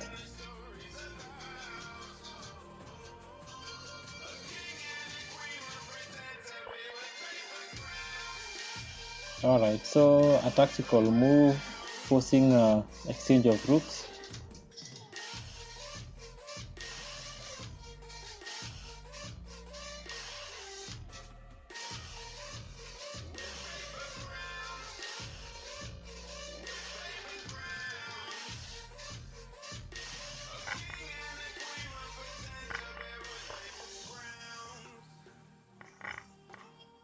King up, and we have this other nasty check.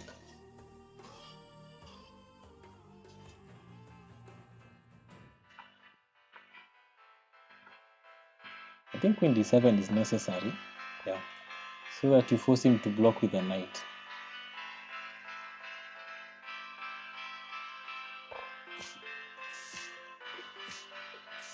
Now black is looking funny.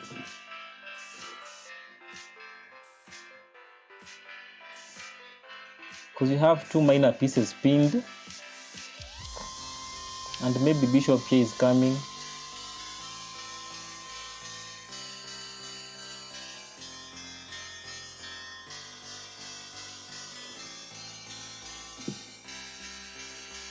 This move is aimed at protecting the D4 pawn.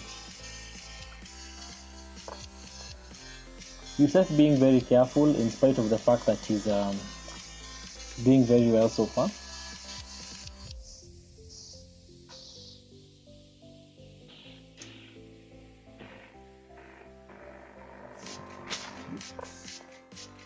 So the intention of king to e8 was just to unpin the bishop. Githinji really wants to use the bishop to capture the pawn on d4. Githinji willing to give up his h7 pawn, so he takes the pawn on d4. I just don't know how effective that will be, but looks very effective actually.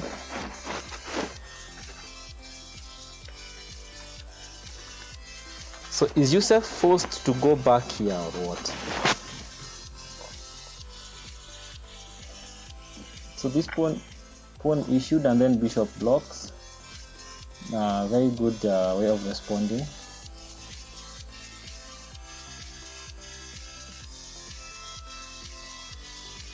I'm sure that's a very annoying move to Githinji. Has to be very annoying knowing that the opponent has seen what you're about to do. And now we are into the end game. And at this point, this should be one of the most annoying pawns. Then this rook is cutting off the king, and the king is in the middle of the board. This is so bad and it's so lost. So you're seeing a scenario of check. Of course this check cannot be played, it will be a blunder. I hope Yousef doesn't do that. It will be very sad.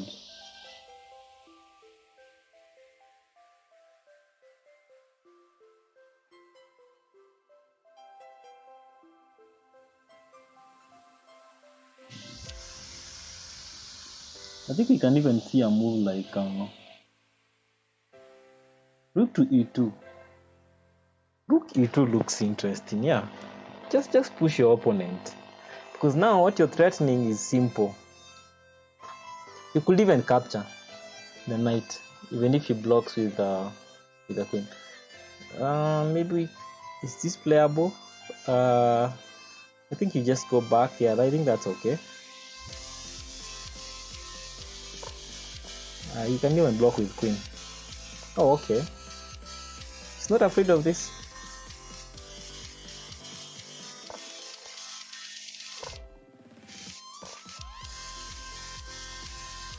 I think to avoid a lot of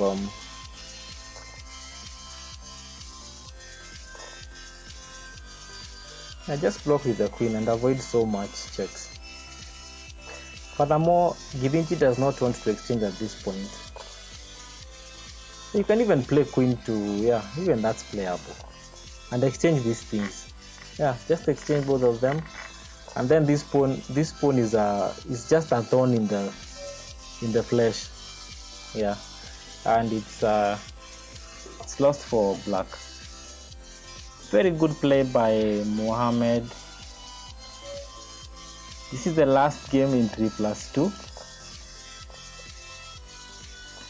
The level of concentration by both players is outstanding.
So this being the last game of 3+2,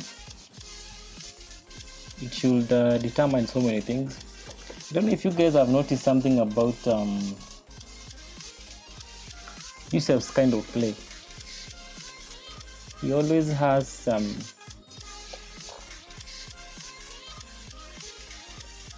some outposts well prepared for the night.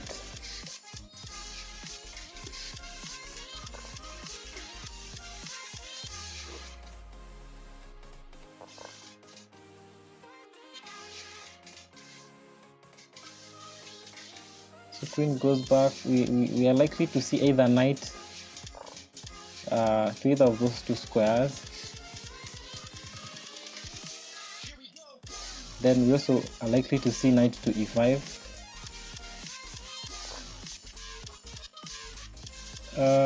That's why I wouldn't agree with what Githinji played. h3 is just too committing.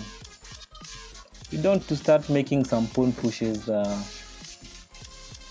that are not clear at this point.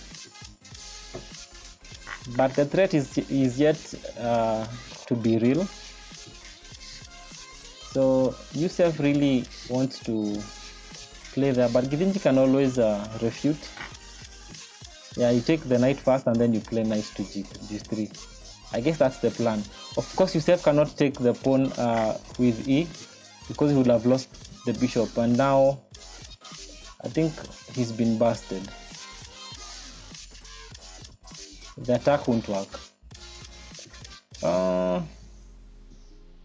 Githinji has other plans. He thinks knight d4 is better. Alright.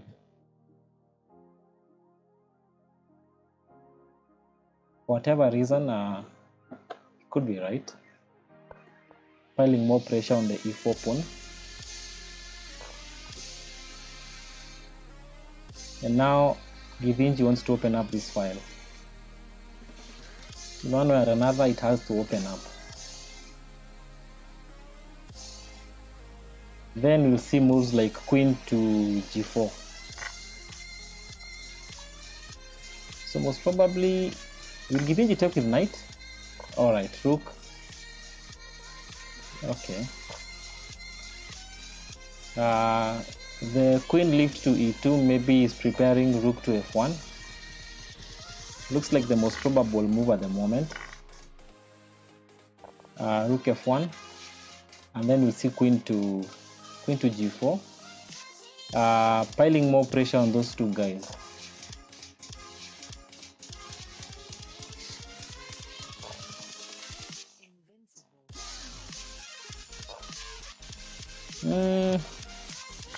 I don't know, I did not like knight to f3. Maybe queen is coming to h6.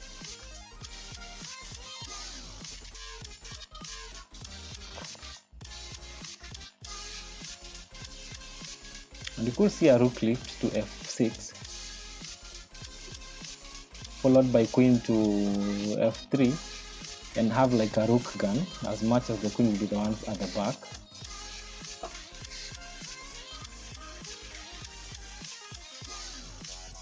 So queen plays d5, very aggressive, attacking the g2 pawn. Very matish if ignored. Yeah, Githinji goes for that. So could we see a king moving? No, it's too much. Nope. I think at this point, if Githinji manages to exchange, the knight looks good, because this backward pawn is a problem. But Yousef has a way of coming back.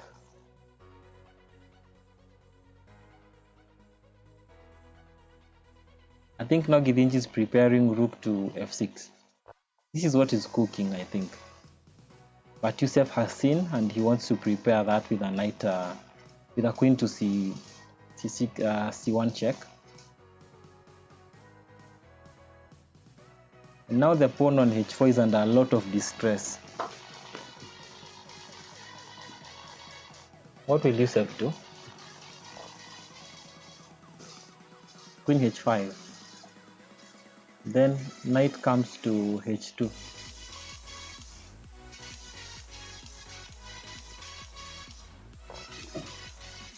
Oh, it's king h2 instead. Why?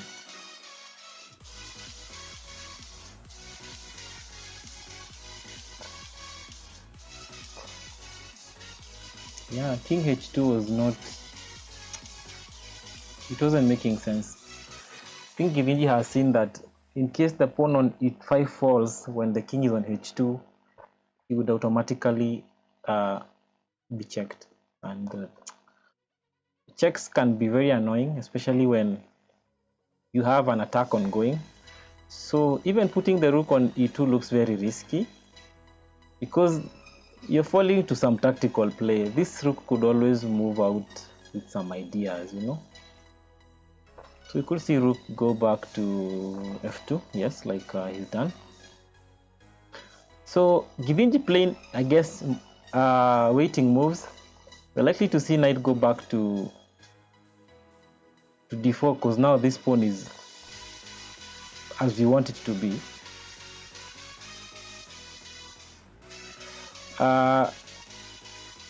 Very strong move, threatening h3. And I don't know what Githinji will do after h3. Probably check. Then what?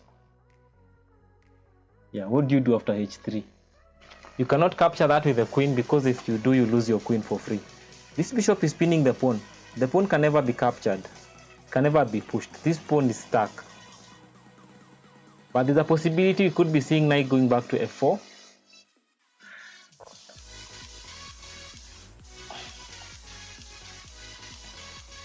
All right, something different.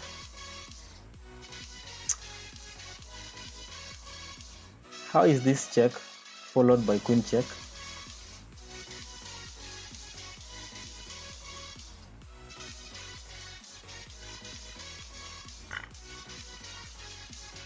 I think rook was better.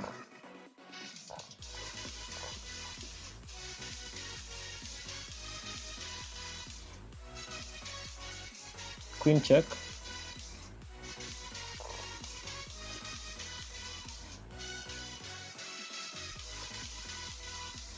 Real threats over here.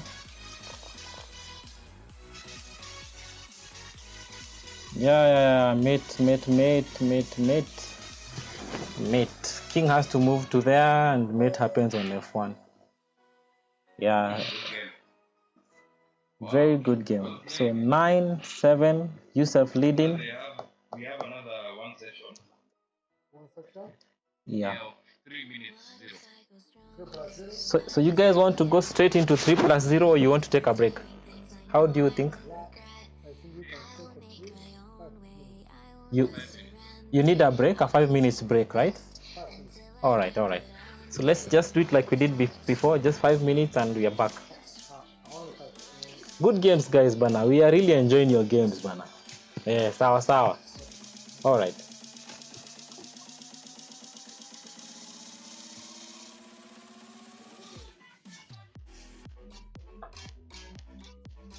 So guys, they'll take a 5-minute break. I'll also use that time to do something. In the meantime, allow me to leave with some break video. But as it stands, Yousef leading with 9 points, whereas Githinji has 7 points. Very well played. You could see he's pushing for the win very hard, even when the game looked as if he was not doing so well. Maybe before I go off, we could see what guys are saying on in the comment section. We have I want an iPhone laughing very hard.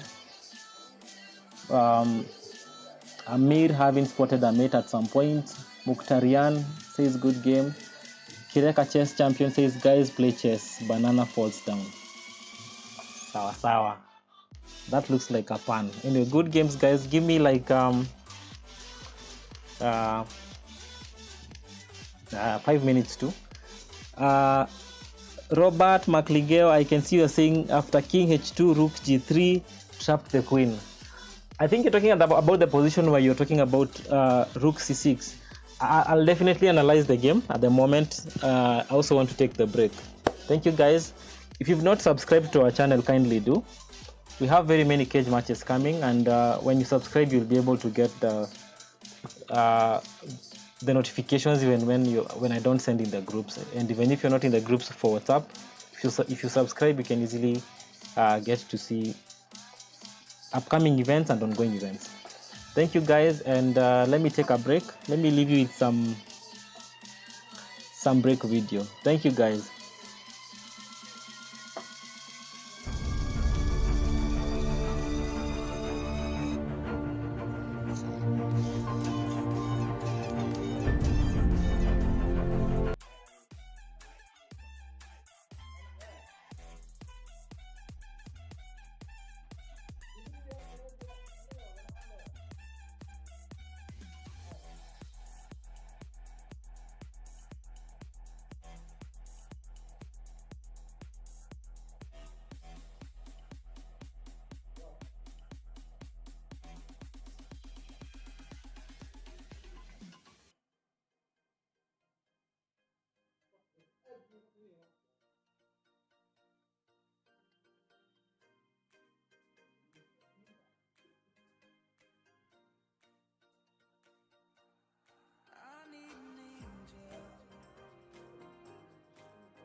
Okay, good reach.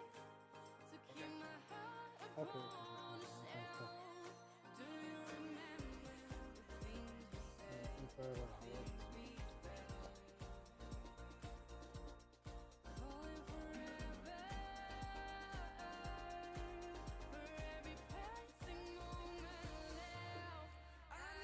Now we are playing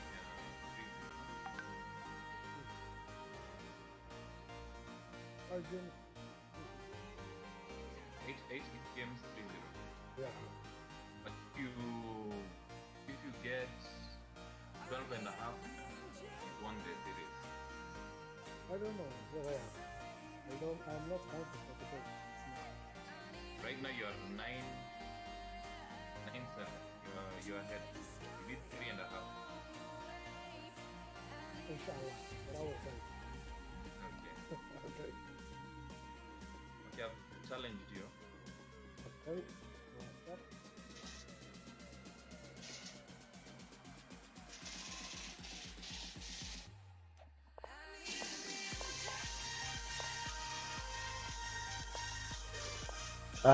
Now we're into the third section and the last one, where they'll play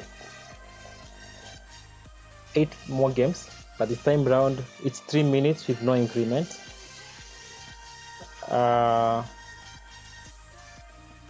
This is where we shall get to know if the winner. I predict they might go all the way, but as per what has been happening, Githinji is being overpowered.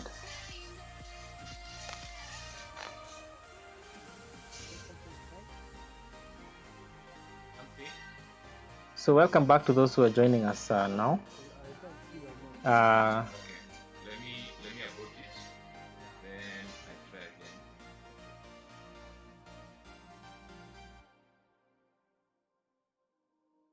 They've had to cancel the first game, possibly because of the color. Eugene Modom is saying Katambe Sasa. Yes. But let me do it on the computer then. Yeah. Okay. Let me just create another one on the computer.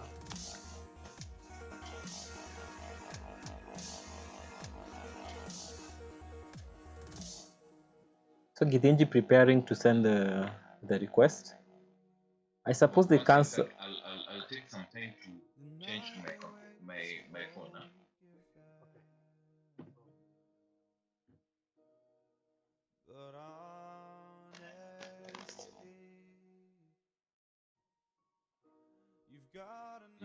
It doesn't show that you're online. But, no, it's online. It's online.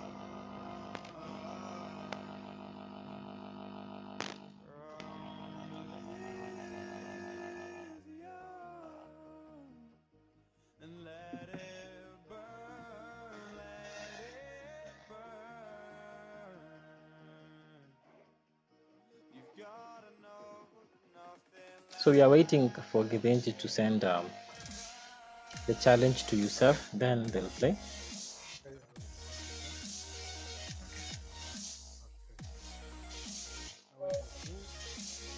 And now we are off.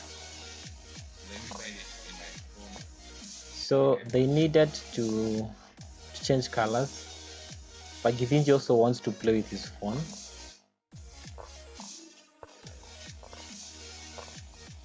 All right, so we are into game number 1 of 3+0. This should be really fast, but I'll try as much as I can to commentate on the same with my little analysis. So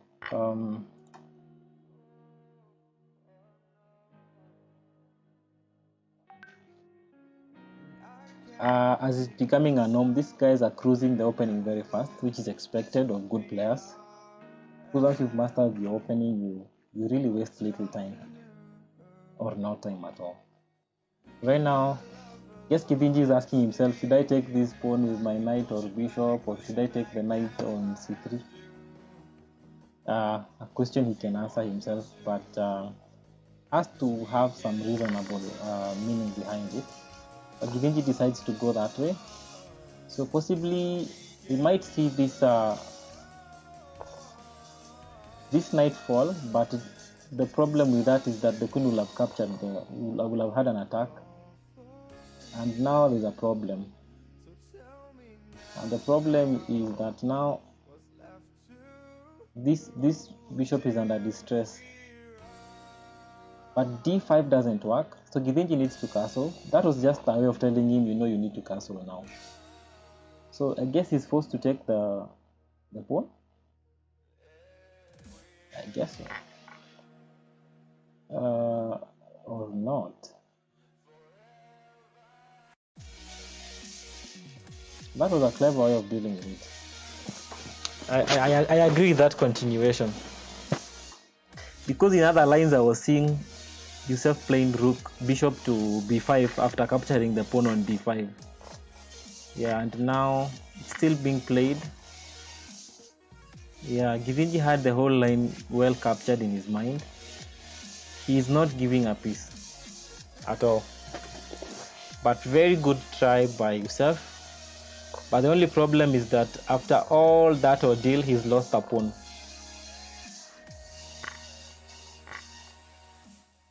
And so Githinji has to castle.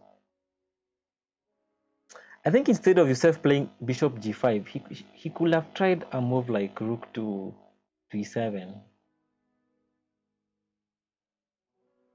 But anyway, it wouldn't have worked. It has just hit me. It wouldn't have worked.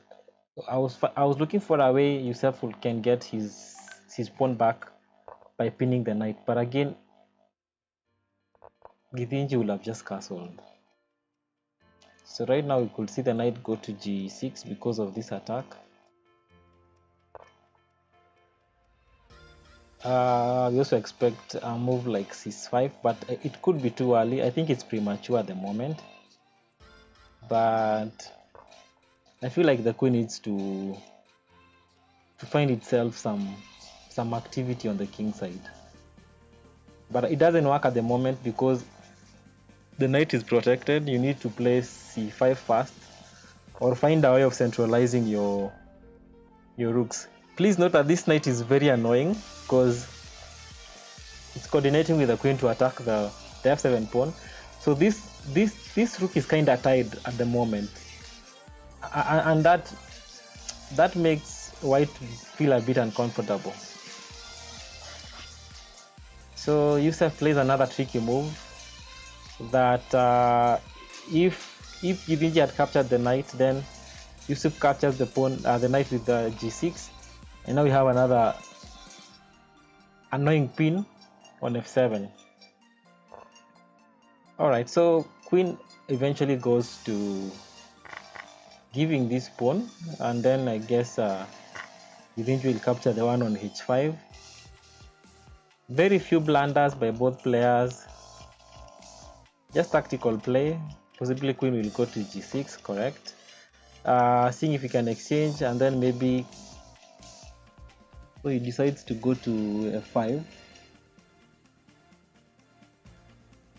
You could be seeing rook to c8 at some point. But right now, Yousef also has possibilities of rook on the 7th flank, but it could be too early.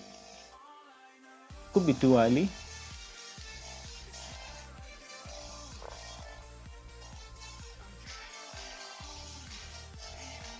There's a threat of knight to f4, but Yousef has seen it. But it still can be played, still playable. Knight to f4 is still there. She's still there.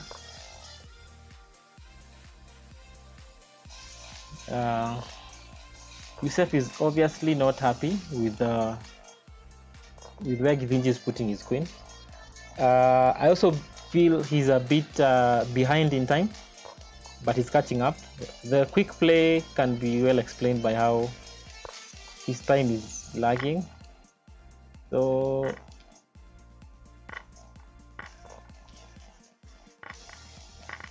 Very quick play by both players.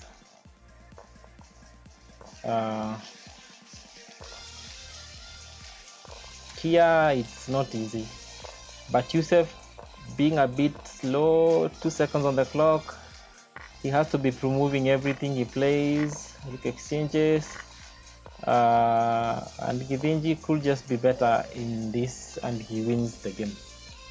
So we now have the gap reduced by 1, and now Yousef is leading with 9 points and Githinji has 8 points. Like I may have predicted earlier, Githinji has, or rather maybe he's used, because I've played Githinji a lot, he's used to playing 3+0 on leeches, so this could just be the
Apologies, my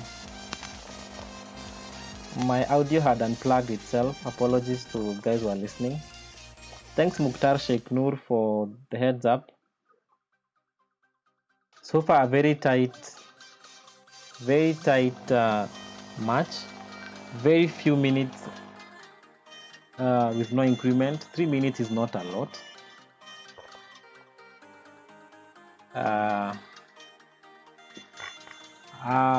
At the moment, Sheikh Mohammed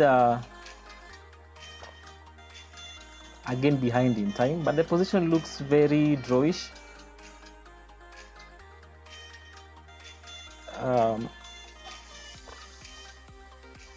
Let's see how this one goes. So if each player has 9.5, we only need 3 wins. Whoever gets 3 wins, that becomes 12.5. So whoever clocks 12.5 first automatically wins the cage.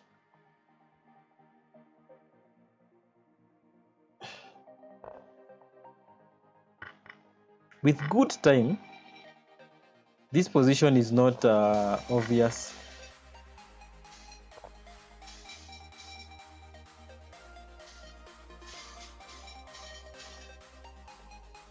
So most probably he'll block with that and then queen takes pawn. And now here it's all about time management. I think queen check there was better.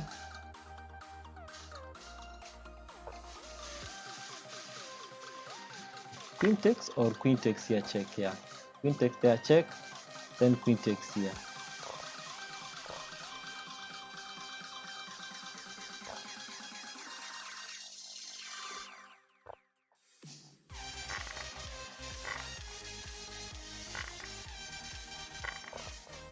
So Githinji a pawn up.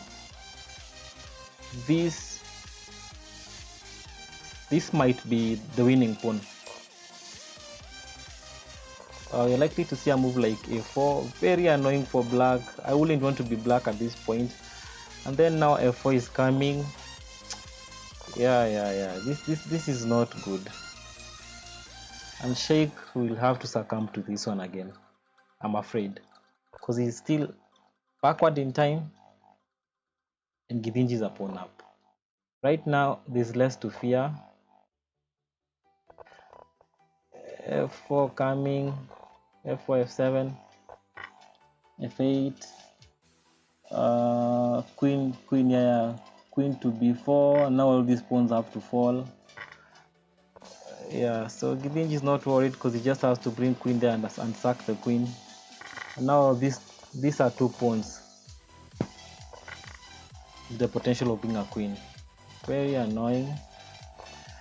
And 5 seconds.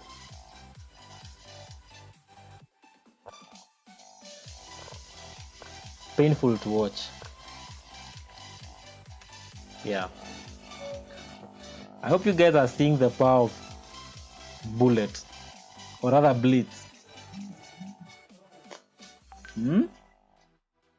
Githinji kind of winning now games in a row with a lot of confidence. All of a sudden, Githinji now leading with 1 point.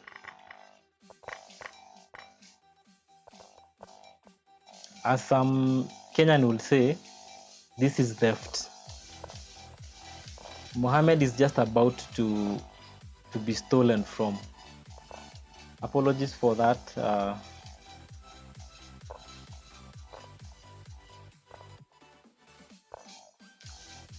I delayed to put back the rematch.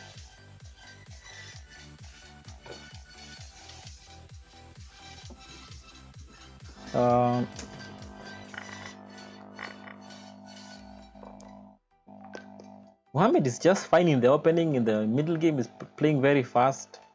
Then in the end game, he's losing on time.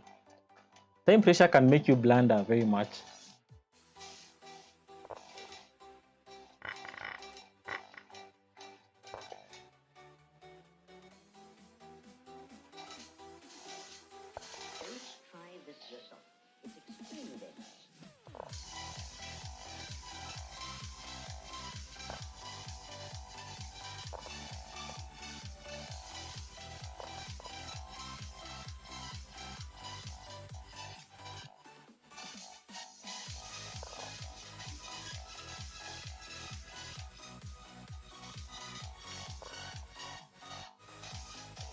Queen c4.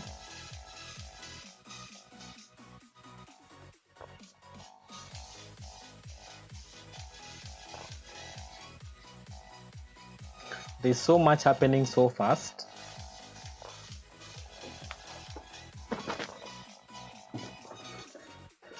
Very tricky move, e5 with intentions of a sack.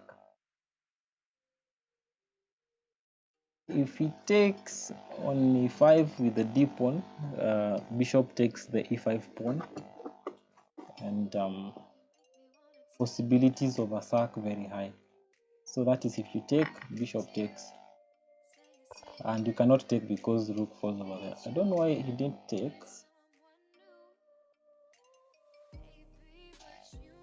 Was that tactic really? I don't know why Githinji didn't take the e5 pawn. That is something I couldn't see, really. Okay, but it's blitz, you know.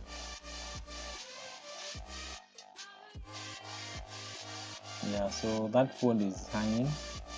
Note that he cannot take with the pawn because it's pinned by the bishop.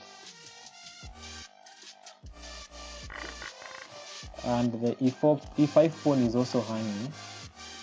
And this bishop knight is hanging. This is a very interesting position. I don't know what you do as what is the best move for white here. This knight cannot run away. The queen will fall.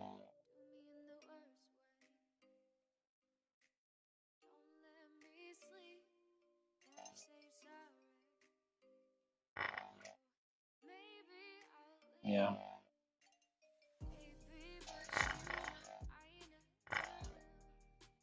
Oh.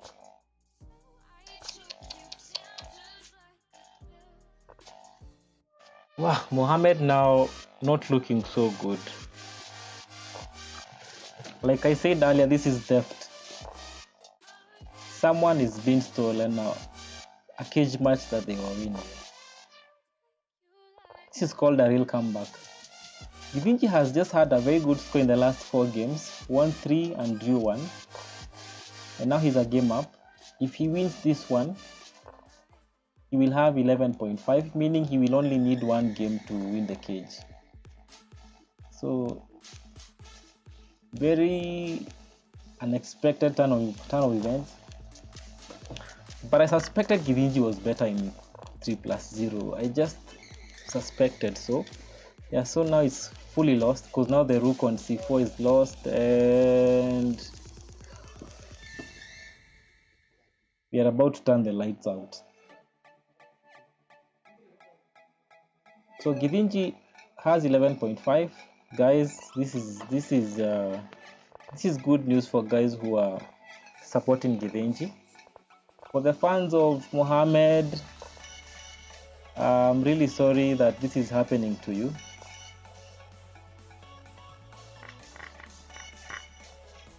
This is the last game if Githinji wins. Adrenaline is high. Mohammed stuck at 9.5 for the last 3 games. Mukhtar, what will you say now?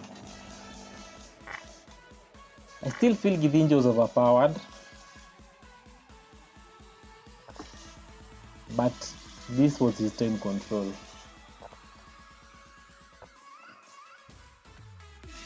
And now there's so much to see in so little time.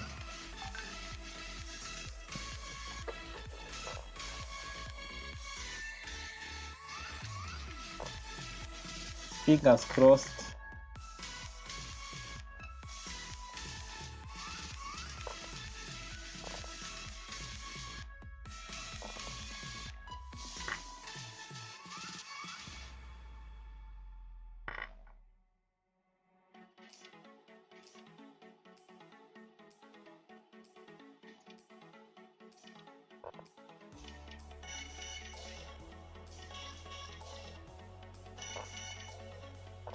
Rook h1.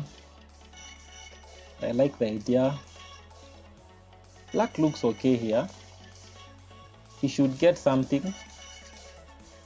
In fact, after playing knight to f4, black should get something here. Bishop check.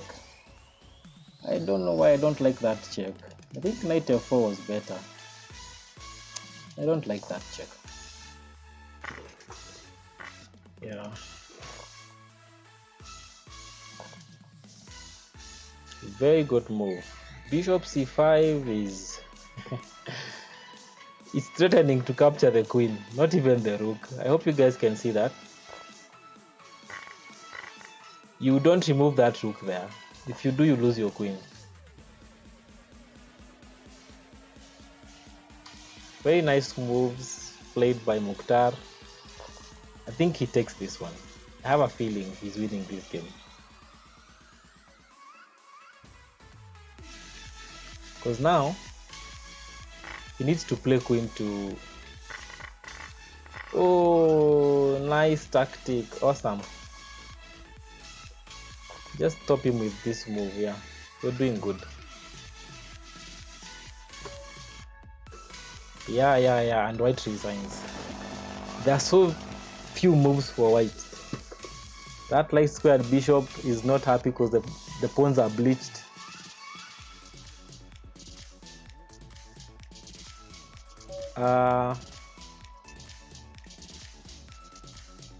Let's see the rematch.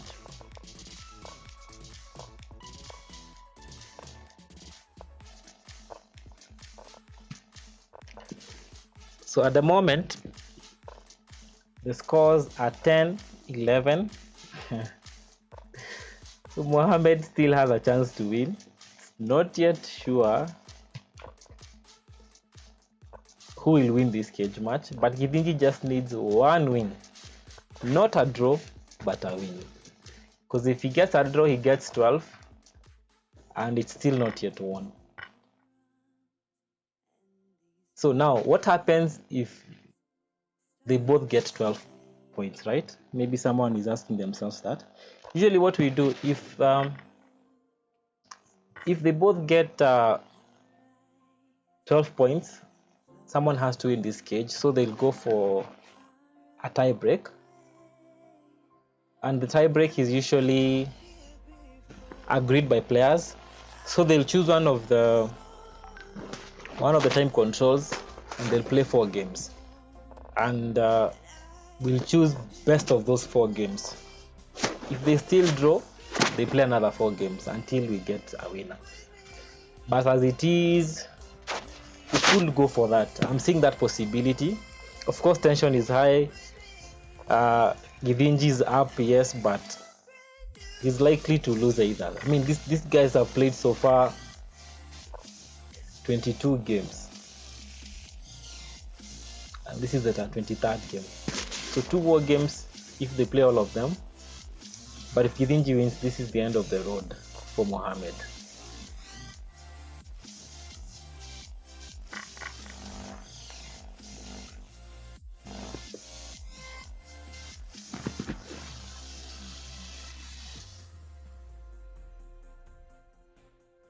This is like spurious chess. It's like you throw everything somewhere, but everything just looks fine.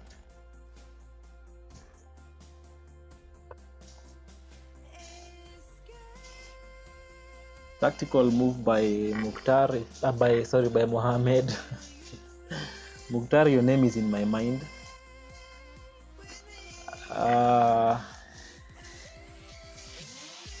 And Githinji get some compensation on H2, which could come with a lot of consequences and checks. But Mukhtar has other plans. Mohammed has other plans where he's attacking the C6 pawn.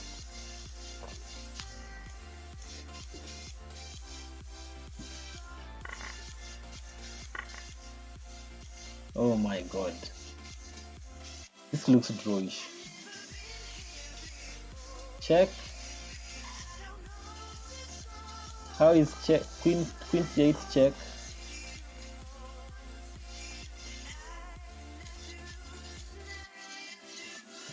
You think he's very aggressive.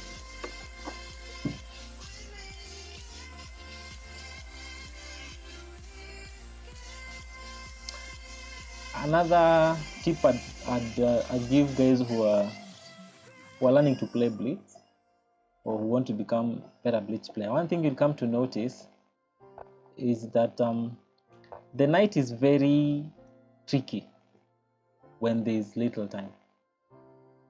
It's hard to calculate the moves that a knight's supposed to make when you have limited time. So at this point, Githinji could win this game just because of having a knight. Not because the knight is better than the bishop, but it's more complicated to calculate, especially under time pressure. So how is queen check? Yes, queen check g6. King has to move to g8. All right.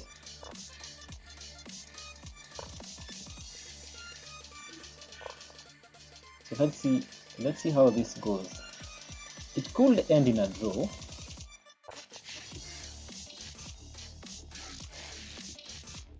Queen checks b4.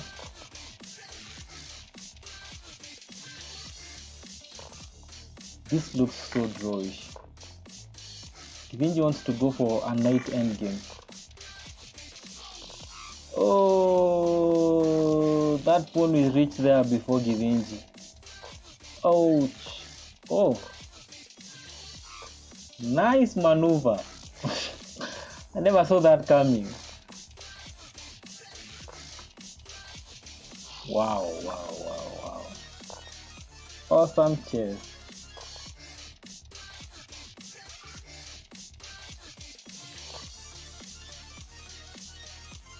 At this point, I'd like to know what guys are saying on the comment section. Maybe we can just transition directly to that area and see what's going on. So Madiala bench says knight g3 missed. Yeah. Early forking king. Very high possibility. These things are happening so fast. I think we want to go back into the main board and see what's happening. But Githinji succumbing to this one. This is gonna be very tough. Yousef winning this game. And now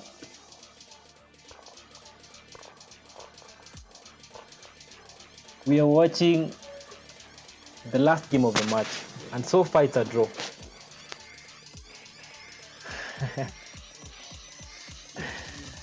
Oh my god, this is interesting.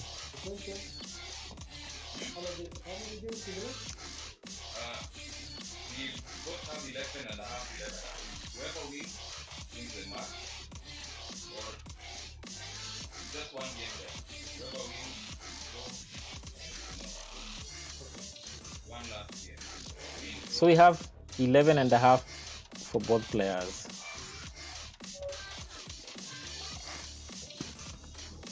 So Yousef has rejuvenated the hopes of his fans. The fans are very happy. Right now they're back into business. We are watching the last game of the 24 games. And I guess my predictions were right. These guys are going to play all the 24 games. But if they draw this game, it's gonna be disastrous for whoever loses. So drawing might be a good thing. So drawing means watching more games from them. And I'm so eager to know what will happen on this match.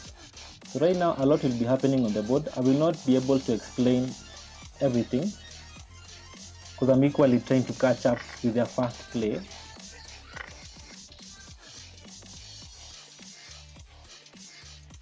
But as you can see, there is an attack on the f2 pawn. Githinji has to respond on that, and also the pawn on b2 is hanging. It simply means Githinji has to sort the knight on c3.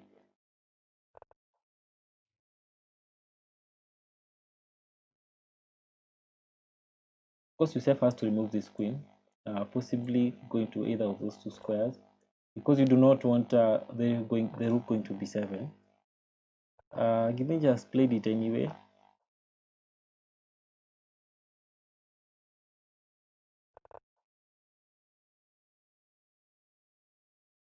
We could see an early queen maneuver somewhere here. Okay, so Githinji exchanges the knight, and we are back to that imbalance again. But remember, Yousef is a pawn up. At some point I thought Githinji has knight e6. But it was not good. Yeah, it wasn't good. Ngani says queen b1. Also says the queen exchange was a mistake in the previous game, I believe. Yeah, I think so too. Exchanging the queens was not a good idea for Githinji, because now finally he ended up losing almost all the pawns and he didn't have anything from there. I agree. Rook b3, queen to h5. You could see a sack, but maybe it's premature. At the moment, rook takes b8 could allow a sack. That's why we are not likely to see this rook take the pawn. So this just could be a poisoned pawn. Capturing the pawn is not a good idea, and Githinji knows better, and he leaves that square, tries to get some attack on the e file.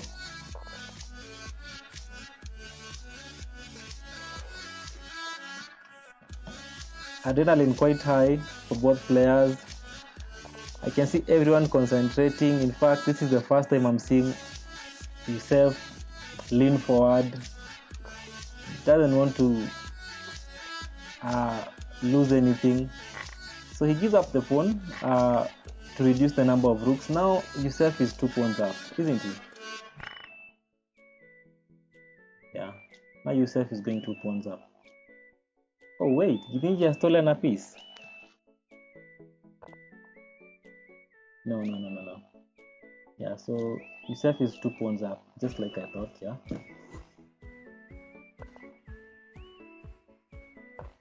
And guys, according to the engine, even though Yousef is not an engine, this is one for black. And let's see what happens. This is interesting. Will they go for a draw? Why the perpetual? Knight g4. Knight g4 is better. Oh yeah, because you don't need to exchange. I agree.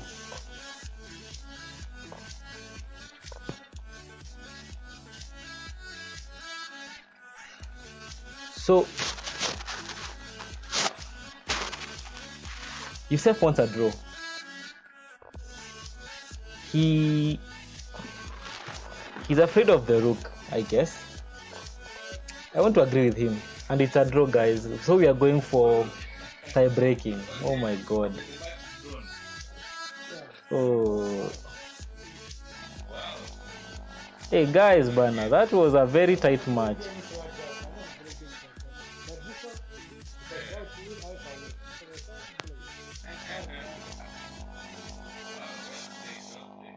I play only 5 or 6 or 7 games, no more.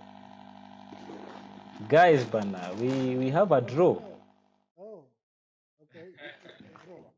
That was a very tight match. I predicted you guys will play all the 24 games. I just didn't think it's gonna be possible. I was guessing anyway. Okay. But very well played. So you know what happens if you draw? What happened?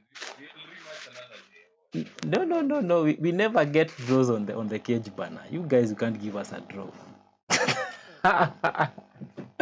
So usually what we do, once you get a draw, you'll play 4 games as a tie break. But these 4 games will be on a time control that both of you agree on. but the time control cannot have increment. Sawa, so mukubaliane. But there's a problem for my side, Pardon? I'm sitting in an office and Yeah. it's a late time. Oh yeah, I understand. So, Oh, so you want to leave it at a Play draw? another day, Yeah, you can actually play another day if you agree on a draw. very much, because of time. yeah, it's good for today another day because of time. Sawa sawa. Anyway, so far so good. Githinji, how did you feel? Wow, he's strong. I don't think he's ready. No, yeah, he's obvious. He's obviously underrated. He's playing. I struggle to win again. It's very hard to win. Yeah, there's so much tactics going on. Sure, guys, I've really enjoyed your match. Yousef Bana, thanks for showing up. You should be playing more often on these stages. On this case, no problem. It's my first time, so I can play another day. Yeah, you can imagine the second time how good you'll be. Anytime. Sure. So you guys will let me know when you want to do the rematch. Okay. Githinji, at the time. Same time next week, but earlier because of your office. Yeah. Maybe you guys can play in the afternoon other than playing in the evening. But I don't know about his schedule. Maybe you guys can. What works for you? Saturday, Sunday, even Friday. Friday can work.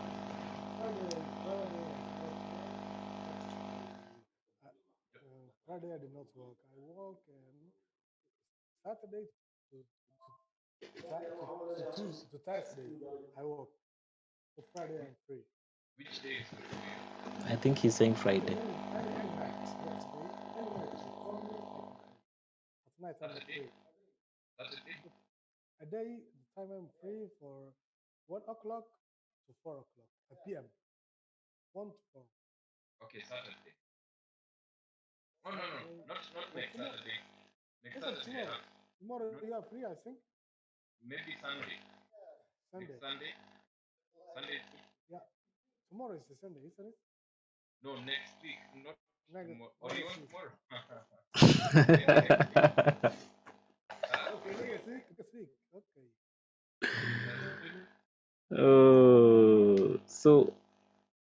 So it's okay for today. There's no Armageddon. It's perfectly okay.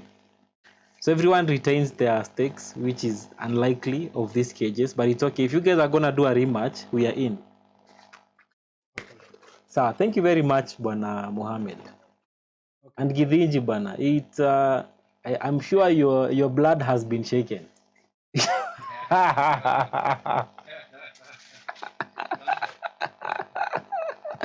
No, it was clear. It was clear. First time to play international player, so it's honor for me to play Githinji. That was really awesome. And thanks a lot to Mukhtar for making this happen. He really wanted you to play Githinji. Exactly. Exactly. So guys, have a good night and yeah. Karibuni sana. It was awesome for me even to watch you guys play. I really enjoyed the games.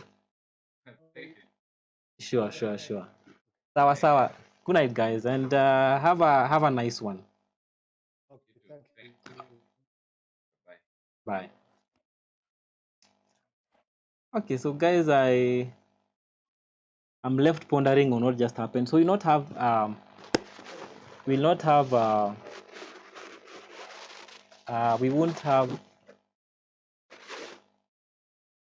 tie break because they agreed on a draw. Plus, Mohammed feels like time is not good on his end. He was playing in the office this late for the love of the game. You can imagine it's it's midnight and he's at the office. Thanks to all those guys who made this event happen. Thanks to the fans, anyone who's watching live, we really appreciate. If you've just joined in, please do subscribe if you've not subscribed. Thank you to both players for giving us a good show. They've said they're going to do a rematch, possibly on Sunday. I'll keep you guys posted. For now, I'll leave you guys to have a good night. But also, please take note, tomorrow you're having another cage match.